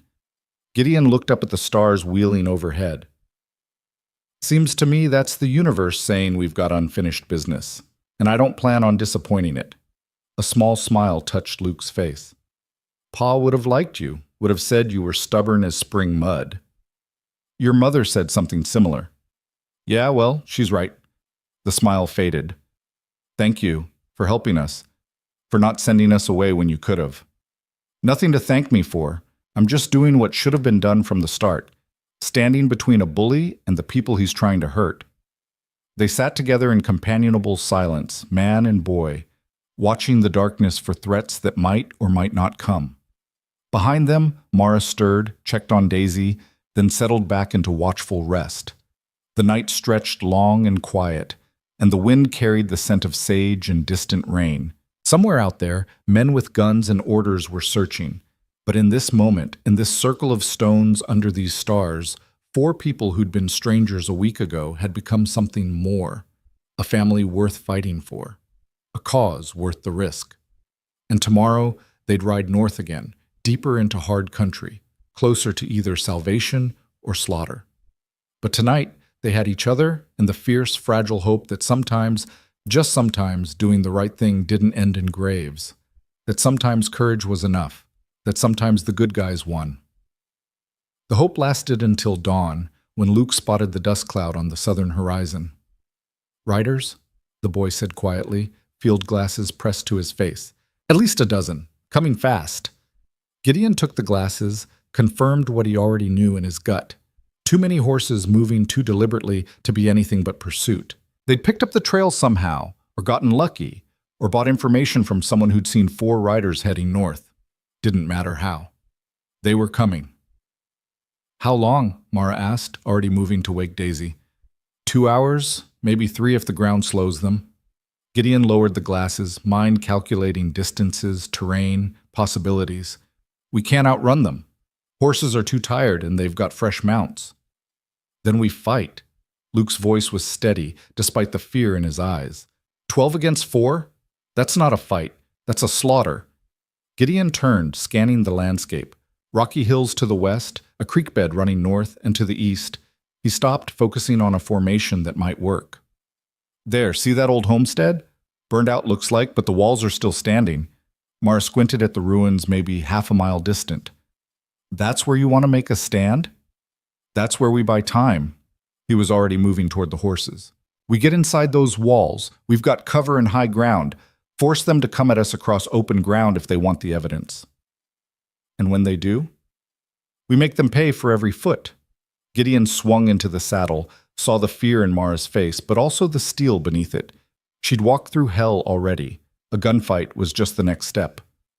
"Could be Marshal Brennan sends help. If word reaches him, we're in trouble. And if it doesn't? Then we hold as long as we can and hope the children get clear." He looked at Luke. "You still remember how to find Cheyenne from here?" The boy nodded, understanding what Gideon wasn't saying. If the adults fell, Luke would have to take Daisy and run. would have to deliver that evidence alone. "I won't leave you," Luke said. "You will if your mother and I tell you to, because that box you're carrying is worth more than any of our lives." Gideon's voice was firm. "Your father died for it. We're not letting that death be meaningless. Understood?" Luke's jaw set mutinously, but he nodded. They rode hard for the ruined homestead, the horses summoning reserves they probably didn't have, driven by the urgency in their riders' voices. The dust cloud behind them grew larger, more distinct. Gideon could make out individual riders now, see the sun glinting off weapons. They reached the ruins with maybe 30 minutes to spare. The homestead had been substantial once, two-story stone structure with thick walls and narrow windows perfect for defense.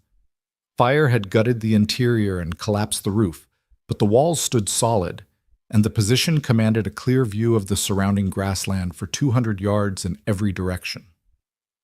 "Inside," Gideon ordered, already dismounting. "Mara, take the horses around back. Get them under cover. Luke, check the structure. Make sure it's stable. I need to know if we've got a back way out if this goes wrong." They moved with practiced efficiency born from days of running together. Mara led the horses to the rear of the building where the remains of a barn offered partial shelter. Luke scrambled through the ruins, testing walls, checking sight lines. Gideon positioned himself at a window facing south, tracking the approaching riders. "Structure's solid," Luke reported, breathing hard. "Fire didn't touch the foundation, and the walls are good stone. There's a root cellar in back we can use if we need to hide Daisy," Gideon finished the thought. "Good. Show your mother." The riders were close enough now that Gideon could count them. 14, all armed, all moving with the coordination of men who'd done this before. Not minors or random hired guns, but professionals. Crow had sent his best. Mara returned, rifle in hand, face pale but determined. Daisy's in the cellar with water and food. She understands she needs to stay quiet no matter what she hears. How'd she take it? "She's scared, but she's a Callan. She'll hold." Mara moved to a window on the east side. "How many?" 14 that I can see. Could be more hanging back." Gideon checked his ammunition. 24 rounds for the rifle, another dozen for his pistol. Not enough for a prolonged fight, but then he wasn't planning on prolonged. "They'll try to talk first, offer terms. When that fails, they'll rush us." "What kind of terms?" "Hand over the evidence, probably promise to let us go." His mouth twisted. "We'd be dead within a mile." Luke had taken position at a north-facing window, the strongbox secured at his feet. "How do we play this?" "We don't hand over anything. We hold position, conserve ammunition, and make them work for every inch." Gideon glanced at the boy. "You're a good shot?" "Pa taught me. I can hit what I aim at." "Then aim careful. We don't have bullets to waste." The riders came to a halt 200 yards out, just beyond effective rifle range. Smart. They spread out in a loose arc, cutting off escape routes, establishing a perimeter. A single rider separated from the group, walking his horse forward slowly, hands visible and empty of weapons. The man was older than the others, gray-haired and lean, with the weathered look of someone who'd spent decades in the saddle. He stopped 100 yards out and called across the distance. "You in the ruins! I'm here to talk." Gideon moved to the window where he could be seen but not easily shot. "So talk." "Name's Mercer. I work for Mr. Crow." The man's voice carried clearly in the still morning air. "You've got something that belongs to him. Hand it over, and you can ride out of here alive." "What we've got is evidence of murder, fraud, and theft spanning 20 years, Gideon shouted back. "Only place it's going is to a federal marshal in Cheyenne." Mercer shifted in his saddle. "You're making a mistake. Mr. Crow's a powerful man. He's got friends in high places. Even if you reach Cheyenne, even if you hand that evidence over, nothing's going to happen to him." "Maybe, but we're going to try anyway." "For what? A dead man's revenge? That woman and those children don't mean anything to you. Why die for strangers?" The question hung in the air. Gideon felt Mara and Luke both turn to look at him, waiting for his answer. "Because somebody should," he called back. "Because men like Crow only win when good people stand aside and let them. And because I'm done standing aside." Silence from Mercer. Then, slowly, the man turned his horse and rode back to the others.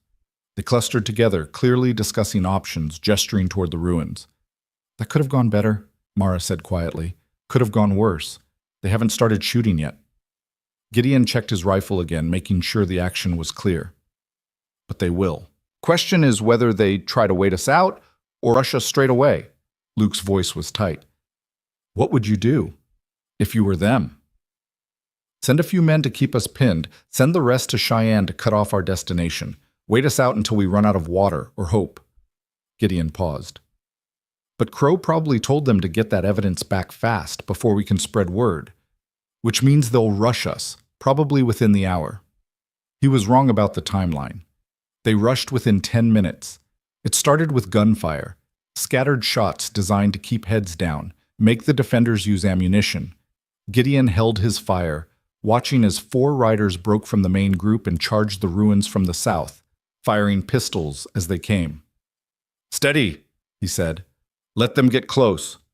Mara's rifle cracked beside him, and one of the riders tumbled from his saddle. Luke fired a second later, his shot going wide but forcing another rider to veer off course. Gideon waited until the remaining 2 were 50 yards out, then fired twice in quick succession. Both riders went down. The charge broke, the surviving rider wheeling his horse and galloping back to safety. But the damage was done.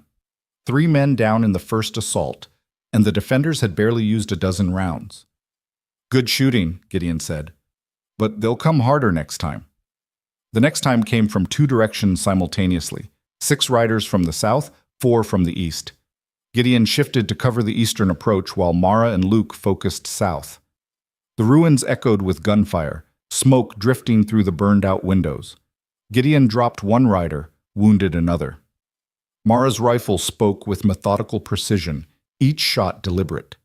Luke fired 3 times, missed twice, but his third shot took a horse in the shoulder, sending rider and animal sprawling. The assault broke again, but this time the riders didn't retreat all the way. They took cover in gullies and behind rocks, maintaining a steady harassment fire that kept everyone pinned. "They're settling in for a siege," Mara said, reloading, "which means reinforcements are coming." Gideon scanned the landscape. "Mercer's probably sent riders to get more men. We've got hours at best before we're completely outnumbered." "Then what do we do?" Before Gideon could answer, a bullet punched through the window frame inches from his head, showering him with stone chips. He ducked back, felt blood on his cheek where a fragment had cut him. Luke was at his side instantly. "You hit?" "Just scratched." But when Gideon touched his ribs, his hand came away wet. He looked down, saw blood spreading across his shirt. The bullet hadn't missed after all. It had caught him along the left side, a deep graze that burned like fire. Mara saw it at the same time. "Gideon? I'm fine. Just need it bound." But even as he said it, the room tilted slightly. Blood loss. Not critical yet, but it would be if they didn't stop it. Mara tore strips from her skirt, wrapped them tight around his ribs while Luke kept watch. The pressure helped, but Gideon could feel his strength leaking away with every heartbeat. "You need rest," Mara said. "I need to keep shooting." He pushed back to the window, raised his rifle. "We stopped defending. They overrun us in minutes." Another assault came, then another, each one more cautious than the last. The attackers learning from their mistakes, using cover better, advancing by inches instead of yards. Gideon's ammunition dwindled. His wound throbbed with each movement. The sun climbed higher, turning the ruins into an oven. By noon, they'd held off 5 assaults and dropped 9 men, but the cost was showing. Gideon had maybe 8 rounds left. Mara was down to 6. Luke had fired his last bullet 20 minutes ago and now just watched, useless, while the adults fought. "We can't hold much longer," Mara said what they were all thinking. Gideon knew she was right. He could feel his strength fading, see the exhaustion in her face. One more serious assault would break through, and then a sound cut through the gunfire. Distant but distinct. More hoofbeats. Coming from the north. Reinforcements for Crow. Had to be. The end was here. Gideon struggled to his feet, determined to die standing. Mara moved beside him, her last rounds loaded, ready for the final fight. Luke clutched the strongbox, prepared to run with it into the root cellar, to hide until he could escape with Daisy and deliver the evidence alone. But the riders that appeared over the northern ridge weren't wearing Crow's colors. They wore federal badges. Marshal Frank Brennan led a force of 20 armed deputies, and they hit Crow's men from behind like a hammer on an anvil. The siege broke instantly, Mercer's people scattering, some trying to fight, others running. The gunfire intensified briefly, then faded as Crow's surviving men threw down weapons and surrendered. Gideon slid down the wall, his rifle clattering from numb fingers. Mara was beside him instantly, pressing cloth to his wound, her voice tight with fear and relief. "You're going to be fine. The marshal's here. We made it. Gideon, stay with me." But consciousness was fading, the world going gray at the edges. The last thing Gideon saw before darkness took him was Luke, running toward the approaching lawmen, the strongbox held high like a trophy, his young voice ringing clear across the battlefield. "We've got the evidence. We've got everything." Then nothing. When Gideon woke, the first thing he registered was softness. A real bed, clean sheets, the smell of carbolic and laudanum. He opened his eyes to find himself in a small room with whitewashed walls and sunlight streaming through a window. Cheyenne. He was in Cheyenne. "Easy," Mara's voice, closer than expected. He turned his head to find her sitting beside the bed, exhaustion carved into every line of her face, but her eyes bright. "Doctor said you lost a lot of blood. You need to rest." "The children?" "Safe. Daisy's with Luke downstairs getting spoiled by the marshal's wife." A smile touched her lips. "They're fine. We're all fine." "The evidence?" "Delivered. Marshal Brennan has everything Thomas collected, plus our testimony about what Crow did." Her hand found his, squeezed gently. "It's over, Gideon. We made it." He absorbed this, trying to make sense of it. How'd Brennan know where to find us? He didn't. He was already riding north with a federal warrant for Crow. Apparently someone else had filed complaints, and the marshal had been building his own case. He saw the smoke from the gunfight and investigated. She laughed softly, the sound edged with hysteria. "Pure luck. Another hour and we would have been dead, but luck found us instead." Gideon's hand tightened on hers. "Crow?" "Arrested this morning in Montana. Brennan sent deputies with federal warrants. He's in custody now, awaiting trial." Her eyes shone with unshed tears. "It's really over. Thomas's evidence, combined with what the marshal already had, it's enough to put Crow away for the rest of his life." The weight that had been pressing on Gideon's chest since the moment he'd found Mara collapsed on his porch began to lift. Not completely, he'd carry scars from this, physical and otherwise. But the immediate danger had passed. They'd survived. More than that, they'd won. "You should have left me," he said quietly, "taken the children and run when you had the chance." "And missed the sight of you telling 14 armed men to go to hell?" She shook her head. "Not a chance. Besides, someone had to make sure you didn't bleed out before help arrived." "Mara, hush, rest. We've got time now. All the time in the world." She settled back in her chair, her hands still wrapped around his. "Sleep. I'll be here when you wake." He wanted to argue, to say more, but exhaustion pulled at him like a tide. His eyes closed, and this time the darkness was soft, welcoming, without the edge of fear that had colored it before.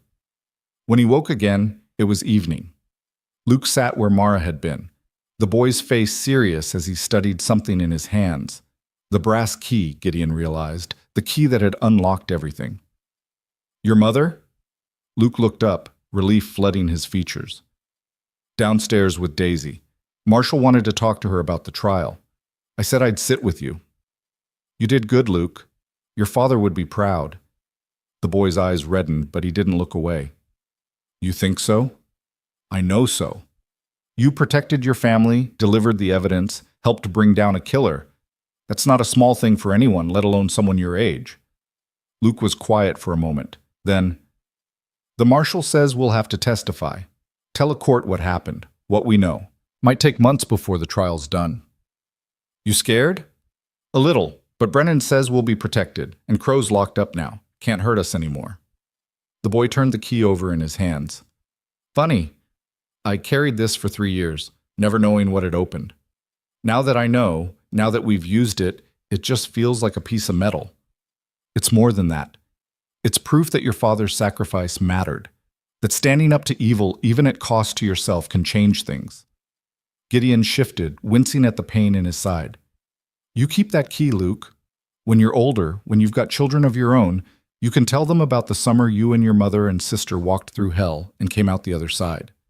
Tell them about the rancher who helped you. Tell them how your father's courage saved lives he'd never meet. Luke nodded slowly, slipping the key back into his pocket. Will you be there when we tell those stories? The question hung in the air, heavy with implication. They'd survived the fight, but what came after? Mara would need to rebuild her life. The children would need stability, safety, a place to call home. And Gideon, what did he need? I don't know, he admitted. Haven't thought that far ahead. Well, you should. Luke stood, moved toward the door. Because Ma says you're family now, and families stick together. He left before Gideon could respond, his footsteps fading down the stairs. Family. The word echoed in Gideon's mind as evening deepened into night. He'd lost his family 6 years ago, lost the right to call himself part of anything larger than his own solitary existence. But these three people, a widow, a fierce boy, a small girl who'd learned to be brave when bravery was all that stood between her and death, they'd somehow worked their way past his defenses, had become something more than strangers he'd helped, had become what Luke said, family.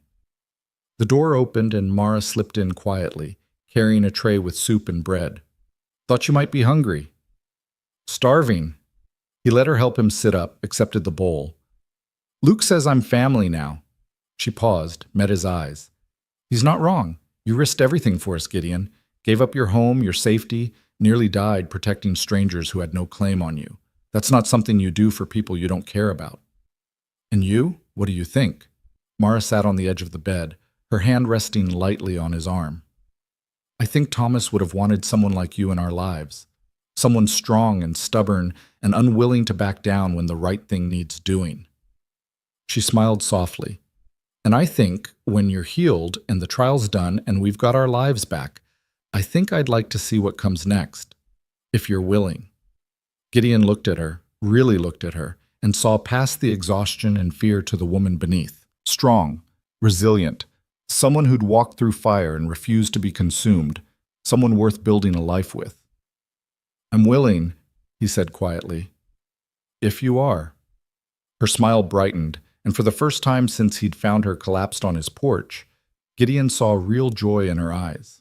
Not relief, not gratitude, but genuine happiness. Then we'll figure it out together, all of us. She stood, started toward the door, then paused. Rest now. Tomorrow, Marshal Brennan wants our full testimony. The fight's not quite over yet. But we're winning. Yes.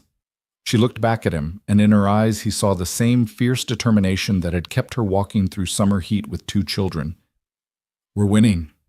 The door closed softly, and Gideon lay back against the pillows, feeling his body begin the slow work of healing.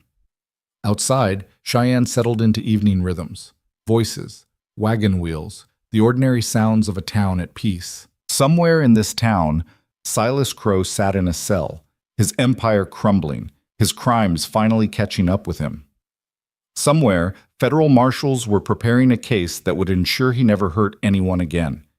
And here, in this small room in this ordinary boarding house, a man who'd spent 6 years hiding from his past was beginning to imagine a future with a woman who'd proven stronger than summer heat and fear combined, with children who'd learned courage by necessity but deserved the chance to learn joy instead, with the possibility of redemption earned not through isolation but through standing when standing mattered most.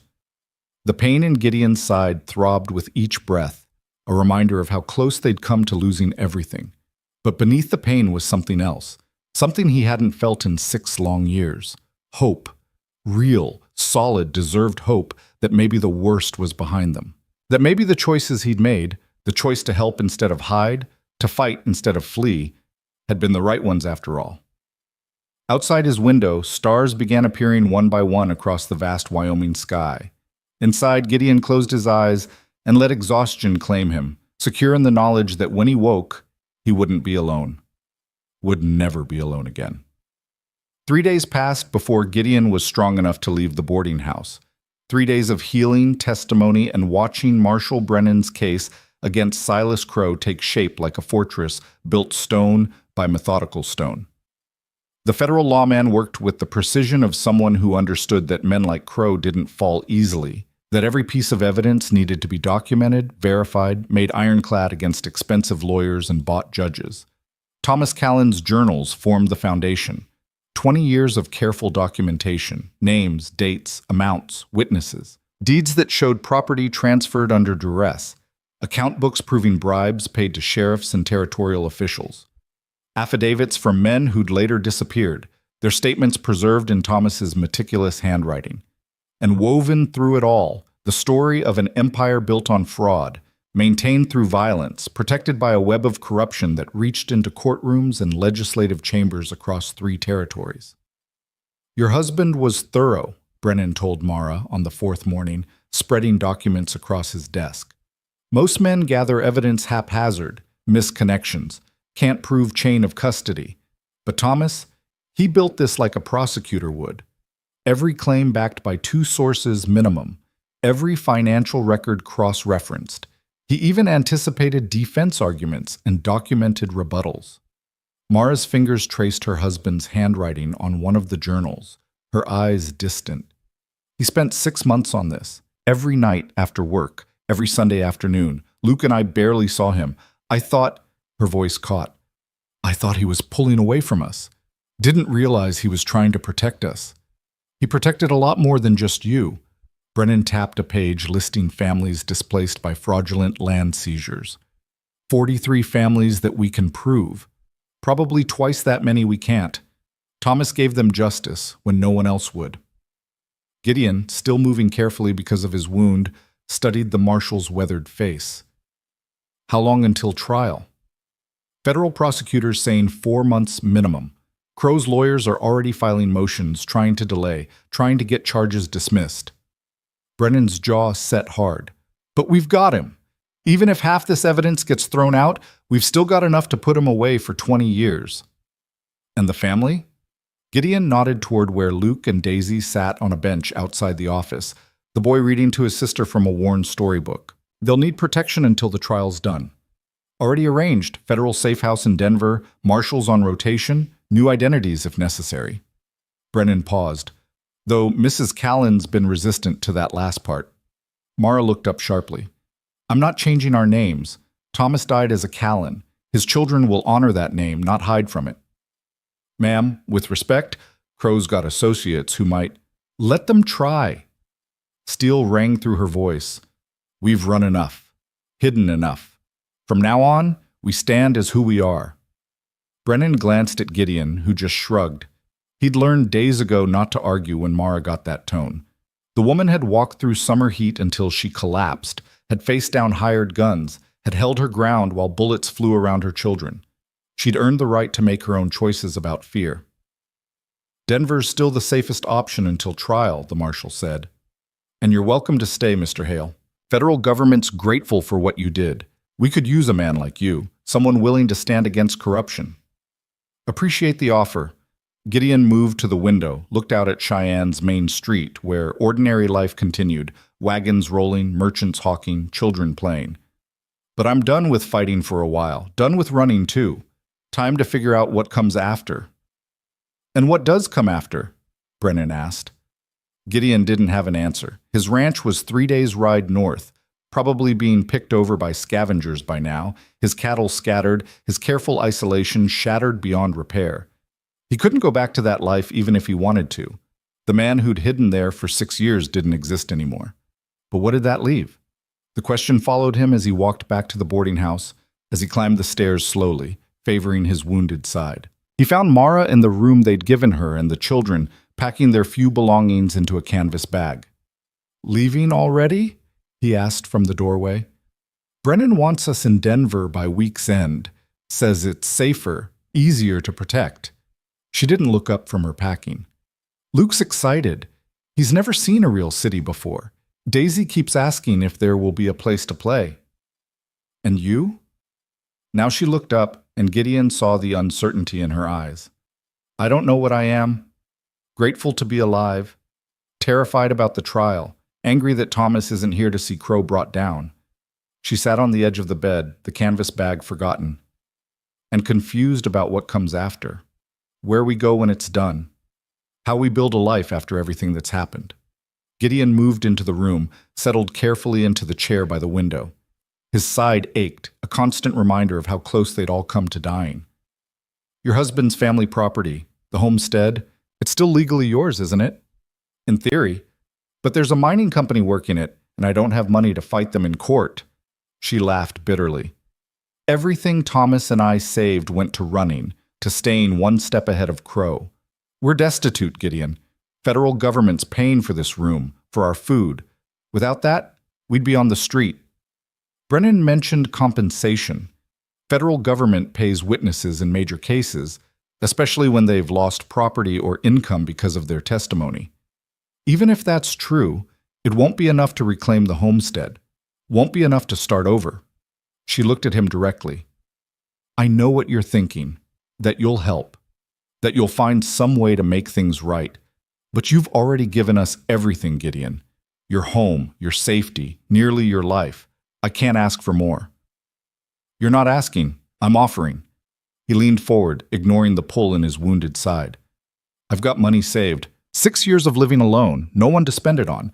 Not a fortune, but enough to buy land, stock it, build something. Gideon, let me finish. His voice was gentle but firm. I spent 6 years hiding because I thought I didn't deserve anything good. Thought the mistakes I made, the people who died because of my choices, meant I should live alone and die alone. But you and your children, you showed me that's not how it works. That sometimes you get a second chance if you're brave enough to take it. Mara's eyes were bright with unshed tears. What are you saying? I'm saying that ranch of mine is gone. Can't go back even if I wanted to. But there's homestead land available in Colorado, good grazing country near the mountains. We could start fresh there, all of us. He paused, choosing his words carefully. Not as charity, not as debt repaid, but as family building something together. Family. She repeated the word like testing its weight. You'd really want that? A widow with 2 children and enough baggage to fill a freight wagon? I'd want exactly that. If you'd have a broken-down rancher with scars he can't talk about and a habit of being too stubborn for his own good. She laughed, the sound breaking through tears. Luke already said you're family. Daisy asks about you every morning, and I... She stopped, swallowed hard. I think Thomas would approve. Would want someone like you in our lives. Someone who'd stand when standing was hard. Then it's settled. Gideon stood, offered his hand. We testify against Crow, so we see him put away where he can't hurt anyone again, and then we go to Colorado. Start over. Build something good on land that doesn't have ghosts buried in it. Mara took his hand, let him pull her to her feet. They stood close in the small room, and Gideon saw past the exhaustion and fear to the woman she'd been before Crow, before running, before watching her husband murdered. Saw the strength and warmth that adversity had tried to destroy, but hadn't quite managed. I won't replace Thomas, he said quietly. Won't try to be a father to Luke and Daisy if they don't want that. They already see you as one. She smiled through tears. Luke told me yesterday that you're the bravest man he's ever known. That you stood up to 14 hired guns to protect us. That's not something children forget. I just did what needed doing. And that's exactly why they love you. Why I... She stopped, looked away. Why I think we could build something good together, if you're patient with us. If you understand that some days will be hard, that grief doesn't follow schedules, that healing takes time. I've got nothing but time, and patience is something you learn living alone for 6 years. He touched her face gently, turning her back toward him. We'll take it slow. Let the children adjust. Let you figure out who you are without fear chasing you. And when you're ready, if you're ready, we'll build that life we talked about. She leaned into his touch, eyes closing. Thank you for saving us, for standing with us, for giving us a future when we thought we'd lost everything. You saved me too, don't forget that. The moment stretched, comfortable and warm, until small footsteps on the stairs announced Luke's approach. Mara stepped back, wiping her eyes quickly. By the time the boy appeared in the doorway, she was composed, though her hand remained tangled with Gideon's. Marshall says we need to give more testimony tomorrow. Luke's face was serious beyond his years. Says the prosecutor wants to make sure our story's straight before trial. Then we'll tell it straight, Gideon said. The truth's got a way of standing firm when lies crumble. Pa used to say something like that. The boy moved into the room, dropped onto the bed beside his mother's packing. Said lies are like houses built on sand. First storm tears them down, but truth's got bedrock underneath. Your father was a wise man. He was. Luke looked between them, clearly sensing something had shifted. Are you coming to Denver with us? The marshal said you might. Gideon glanced at Mara, saw her slight nod. For a while. Make sure you're settled, safe. Then I've got some business to tend to, selling my ranch, settling accounts, but I'll be back before the trial. And after. The boy's voice was carefully neutral, but hope flickered in his eyes. After, we're thinking about Colorado. Fresh start for all of us. Gideon watched Luke's face carefully. If that sits right with you. The hope blazed bright now. You mean it? You'd stay with us? Permanent-like? Permanent as anything gets in this world. Your mother and I, we talked about building something together. Ranch, maybe. Good land, honest work, place where you and Daisy can grow up without fear. He paused. But only if you're amenable. This is your family. I won't force myself where I'm not wanted. Luke was quiet for a long moment. Then he stood, crossed to where Gideon sat, and without warning wrapped his arms around the man's shoulders. You're wanted. Pa would have wanted it too. He'd have liked knowing someone strong was looking after us. Gideon returned the embrace carefully, mindful of his wound but unable to deny the fierce affection from the boy who'd proven braver than most grown men. I'll do my best. Can't promise to be perfect. Can't promise I won't make mistakes. But I can promise I'll stand with you, whatever comes. That's all Pa ever promised too, and it was enough. Luke pulled back, swiping at his eyes. I'll go tell Daisy. She's been worried you'd leave once we got to Denver. He ran out before either adult could respond, his footsteps clattering down the stairs with the resilience of youth. Mara watched him go, then turned back to Gideon. You just made a 10-year-old boy very happy. Made myself pretty happy, too. Gideon stood slowly, testing his wounded side. Didn't realize how much I'd missed having people to care about, until I had them again. Welcome to family life. It's messier than living alone, louder than silence, and infinitely better than either. She moved to the window, looking out at the street below. 4 months until trial, then however long it takes to settle Thomas's estate, fight for the homestead if we want it, or let it go if we don't. Could be a year before we're truly free to start over. A year's nothing. We've got the rest of our lives after that. The weeks that followed fell into a rhythm dictated by Marshal Brennan's schedule and the prosecutor's needs. Testimony given and recorded, evidence cataloged and verified, witnesses interviewed and their stories corroborated.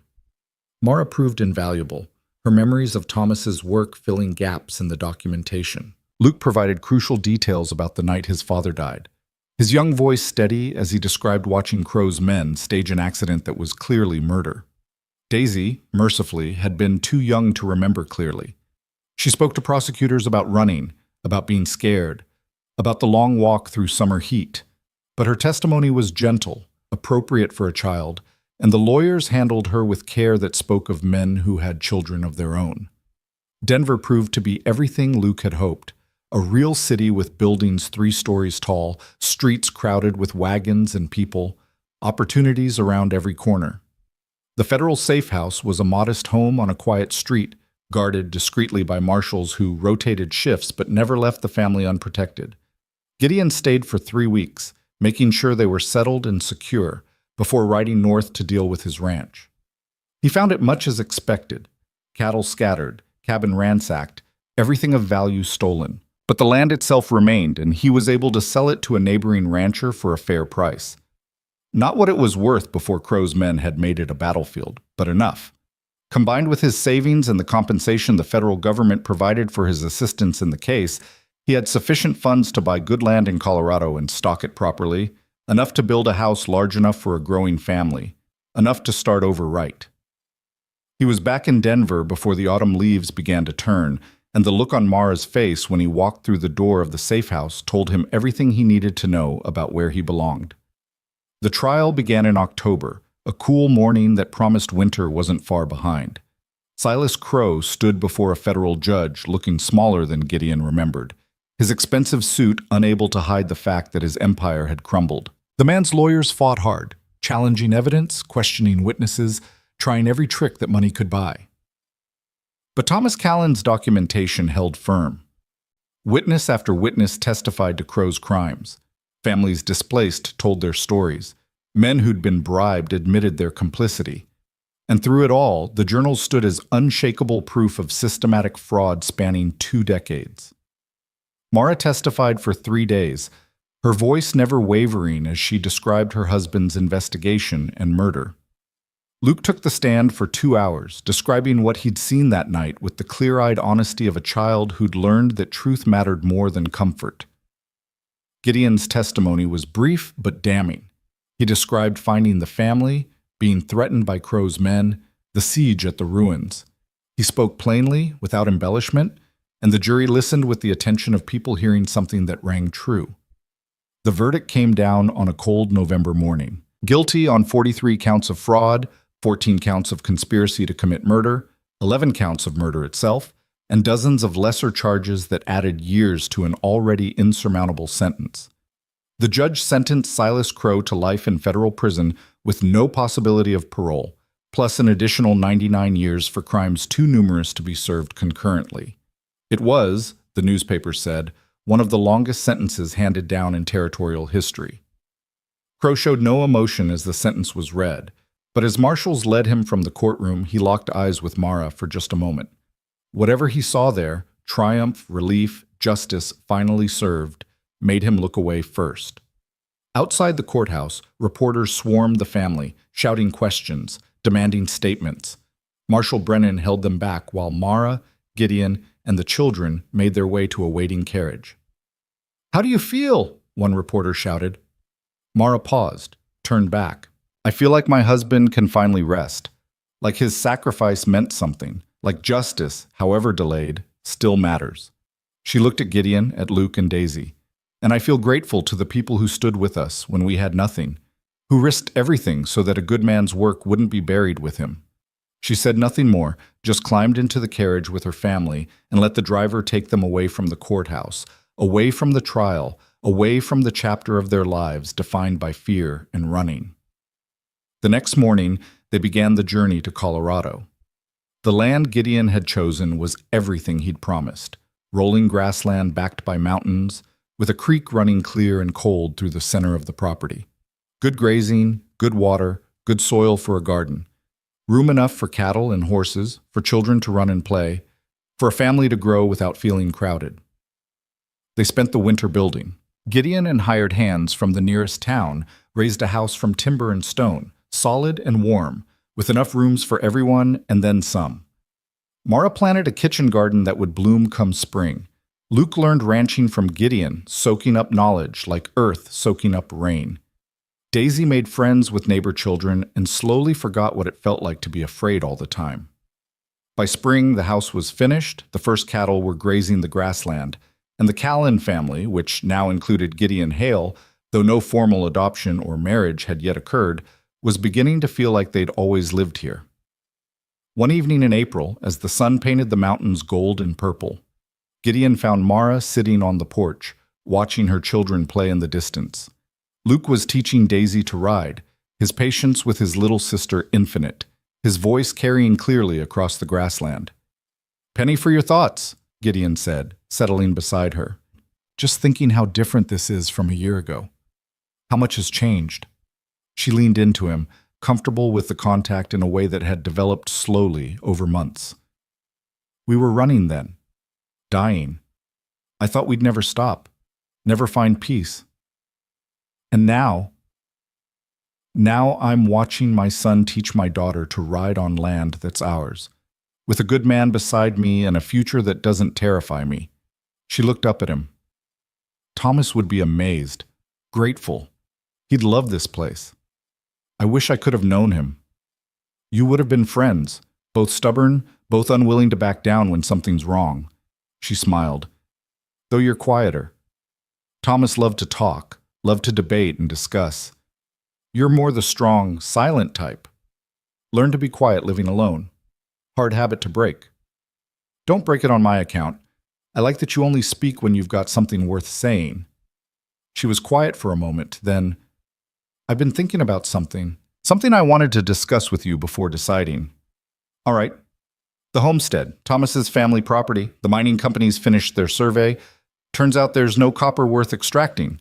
They're willing to sell the land back for what they paid the previous owner. She watched his face carefully. It's not much money. And it would mean owning two properties, which is complicated. But it was Thomas's childhood home, his grandfather's legacy. What does Luke think? He wants it. Wants to know that place will stay in the family, but he also says it's my decision, that he'll understand either way. Gideon considered. How big is the property? 300 acres, good grazing, access to the river. We could run cattle there, hire someone to manage it, or we could let Luke have it when he's grown, give him something to build on. Sounds like you've already decided. I have, but I wanted your blessing. This is your money too now, or will be if we... She stopped, suddenly uncertain. Gideon understood what she was asking. They'd been building toward this for months, growing closer with each day, but neither had spoken it aloud. The question of what they were to each other, of where this was heading. He took her hand, felt her fingers intertwine with his. I think we should buy the homestead, keep it in the family, honor Thomas's memory by making sure his grandfather's work doesn't get lost. He paused. And I think we should make this official, you and me. A real family, not just people living together. Her breath caught. Are you asking what I think you're asking? If you think I'm asking you to marry me, then yes. He turned to face her fully. I know it's only been a year. I know you might not be ready. But Mara, you and your children are the best thing that's happened to me in a decade. I want to build a life with you. Want to be a father to Luke and Daisy if they'll have me. Want to wake up every morning knowing I'm exactly where I belong. Tears spilled down her cheeks, but she was smiling. Yes. 1,000 times yes. Thomas would approve. The children already call you Pa when they think I'm not listening. And I love you, Gideon Hale. Love your stubbornness and your kindness and the way you stood between my family and death when you didn't have to. He kissed her then, gentle and sure, and felt the last pieces of his broken life click into place. They'd both lost so much. Both carried scars that would never fully heal. But together, building something new on this good land under these wide skies, they had a chance at happiness that neither had expected to find again. When they pulled apart, Luke was watching from across the yard, Daisy still perched on her horse. The boy's grin split his face, and he whooped loud enough to startle birds from nearby trees. Told you, he shouted to his sister. Told you they'd get married. Daisy clapped her hands in delight, nearly losing her balance before Luke steadied her. How long have they known? Mara asked, laughing through tears. Since Denver, probably. Children notice things adults think they're hiding. Gideon stood, offered his hand. Come on, let's go tell them official-like. They walked across the grassland together as the sun set behind the mountains, painting the world in shades of gold and rose. Luke and Daisy met them halfway, questions tumbling over each other, excitement making them bounce and spin. Does this mean you're really staying? Daisy asked, grabbing Gideon's hand. Really staying. Forever. Can I call you Pa? I'd be honored. Luke's eyes shone with unshed tears, but his smile never wavered. Pa would have liked this. Would have said you earned it, standing with us the way you did. Your father earned it, Gideon corrected gently. Everything we have, everything we're building, it started with him. With his courage to stand against wrong. We're just finishing what he started. Then we'll do it together. Luke's voice was firm, mature beyond his years. All of us. The way families should. They stood together in the fading light, 4 people bound not by blood alone, but by shared hardship and triumph, by the choice to stand when standing was hard, by the refusal to let fear and evil win. In the distance, cattle grazed peacefully. Smoke rose from the chimney of their new home. The mountains stood eternal watch over land that had finally stopped running, had finally found peace. and as stars began appearing one by one across the vast Colorado sky, Gideon Hale understood that redemption wasn't something you found alone in silence. It was something you built with people who'd seen your worst and chosen to stand beside you anyway. It was this moment, this family, this chance to do better and be better than the man he'd been before. It was home. The wedding took place in June, a simple ceremony in the town's small church with Marshall Brennan standing as witness and half the county in attendance. Mara wore a dress she'd sewn herself, simple but beautiful, with wildflowers in her hair that Daisy had picked that morning. Luke stood proud beside Gideon, holding the rings they'd purchased in town, his young face solemn with the weight of responsibility. When the preacher asked if anyone objected, silence filled the church. When he pronounced them husband and wife, the congregation erupted in cheers. Afterward, at the celebration held in the churchyard, neighbors brought food and music. Luke danced with his mother, then with Daisy, then with several young ladies from town who made him blush. Gideon found himself surrounded by men wanting to shake his hand, to thank him for standing against corruption, to welcome him properly to the community. As evening fell and lanterns were lit, Gideon and Mara slipped away from the celebration, walking to the edge of the property where they could see their land stretching away under the stars. "Happy?" he asked. "More than I thought possible a year ago." She leaned against him, his arm around her shoulders. "We made it, Gideon. Through everything that tried to break us, we made it to the other side." "We did. And we'll keep making it one day at a time for the rest of our lives." They stood together in the darkness, listening to music and laughter drifting from the celebration, watching stars wheel overhead. The future stretched before them uncertain, but no longer terrifying. There would be hard days ahead. Grief didn't disappear just because happiness returned, and healing was measured in years, not months. But they would face those days together, as family, as partners who'd proven they could survive anything as long as they stood united. And somewhere, Gideon liked to think, Thomas Callan was watching and smiling. His sacrifice had mattered. His courage had saved not just his family, but countless others.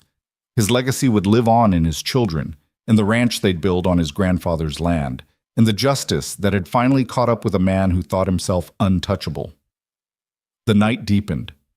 The celebration continued, and two people who'd found each other in the worst moment of their lives stood together watching stars, grateful for second chances and the courage to take them.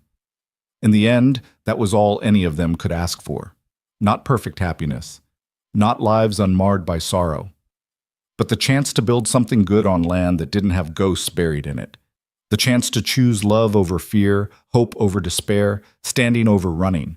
The chance to prove that sometimes, just sometimes, the good guys really did win. And in the warm Colorado night, with music playing and family laughing and a future full of possibilities stretching ahead, that was enough. It was more than enough. It was everything.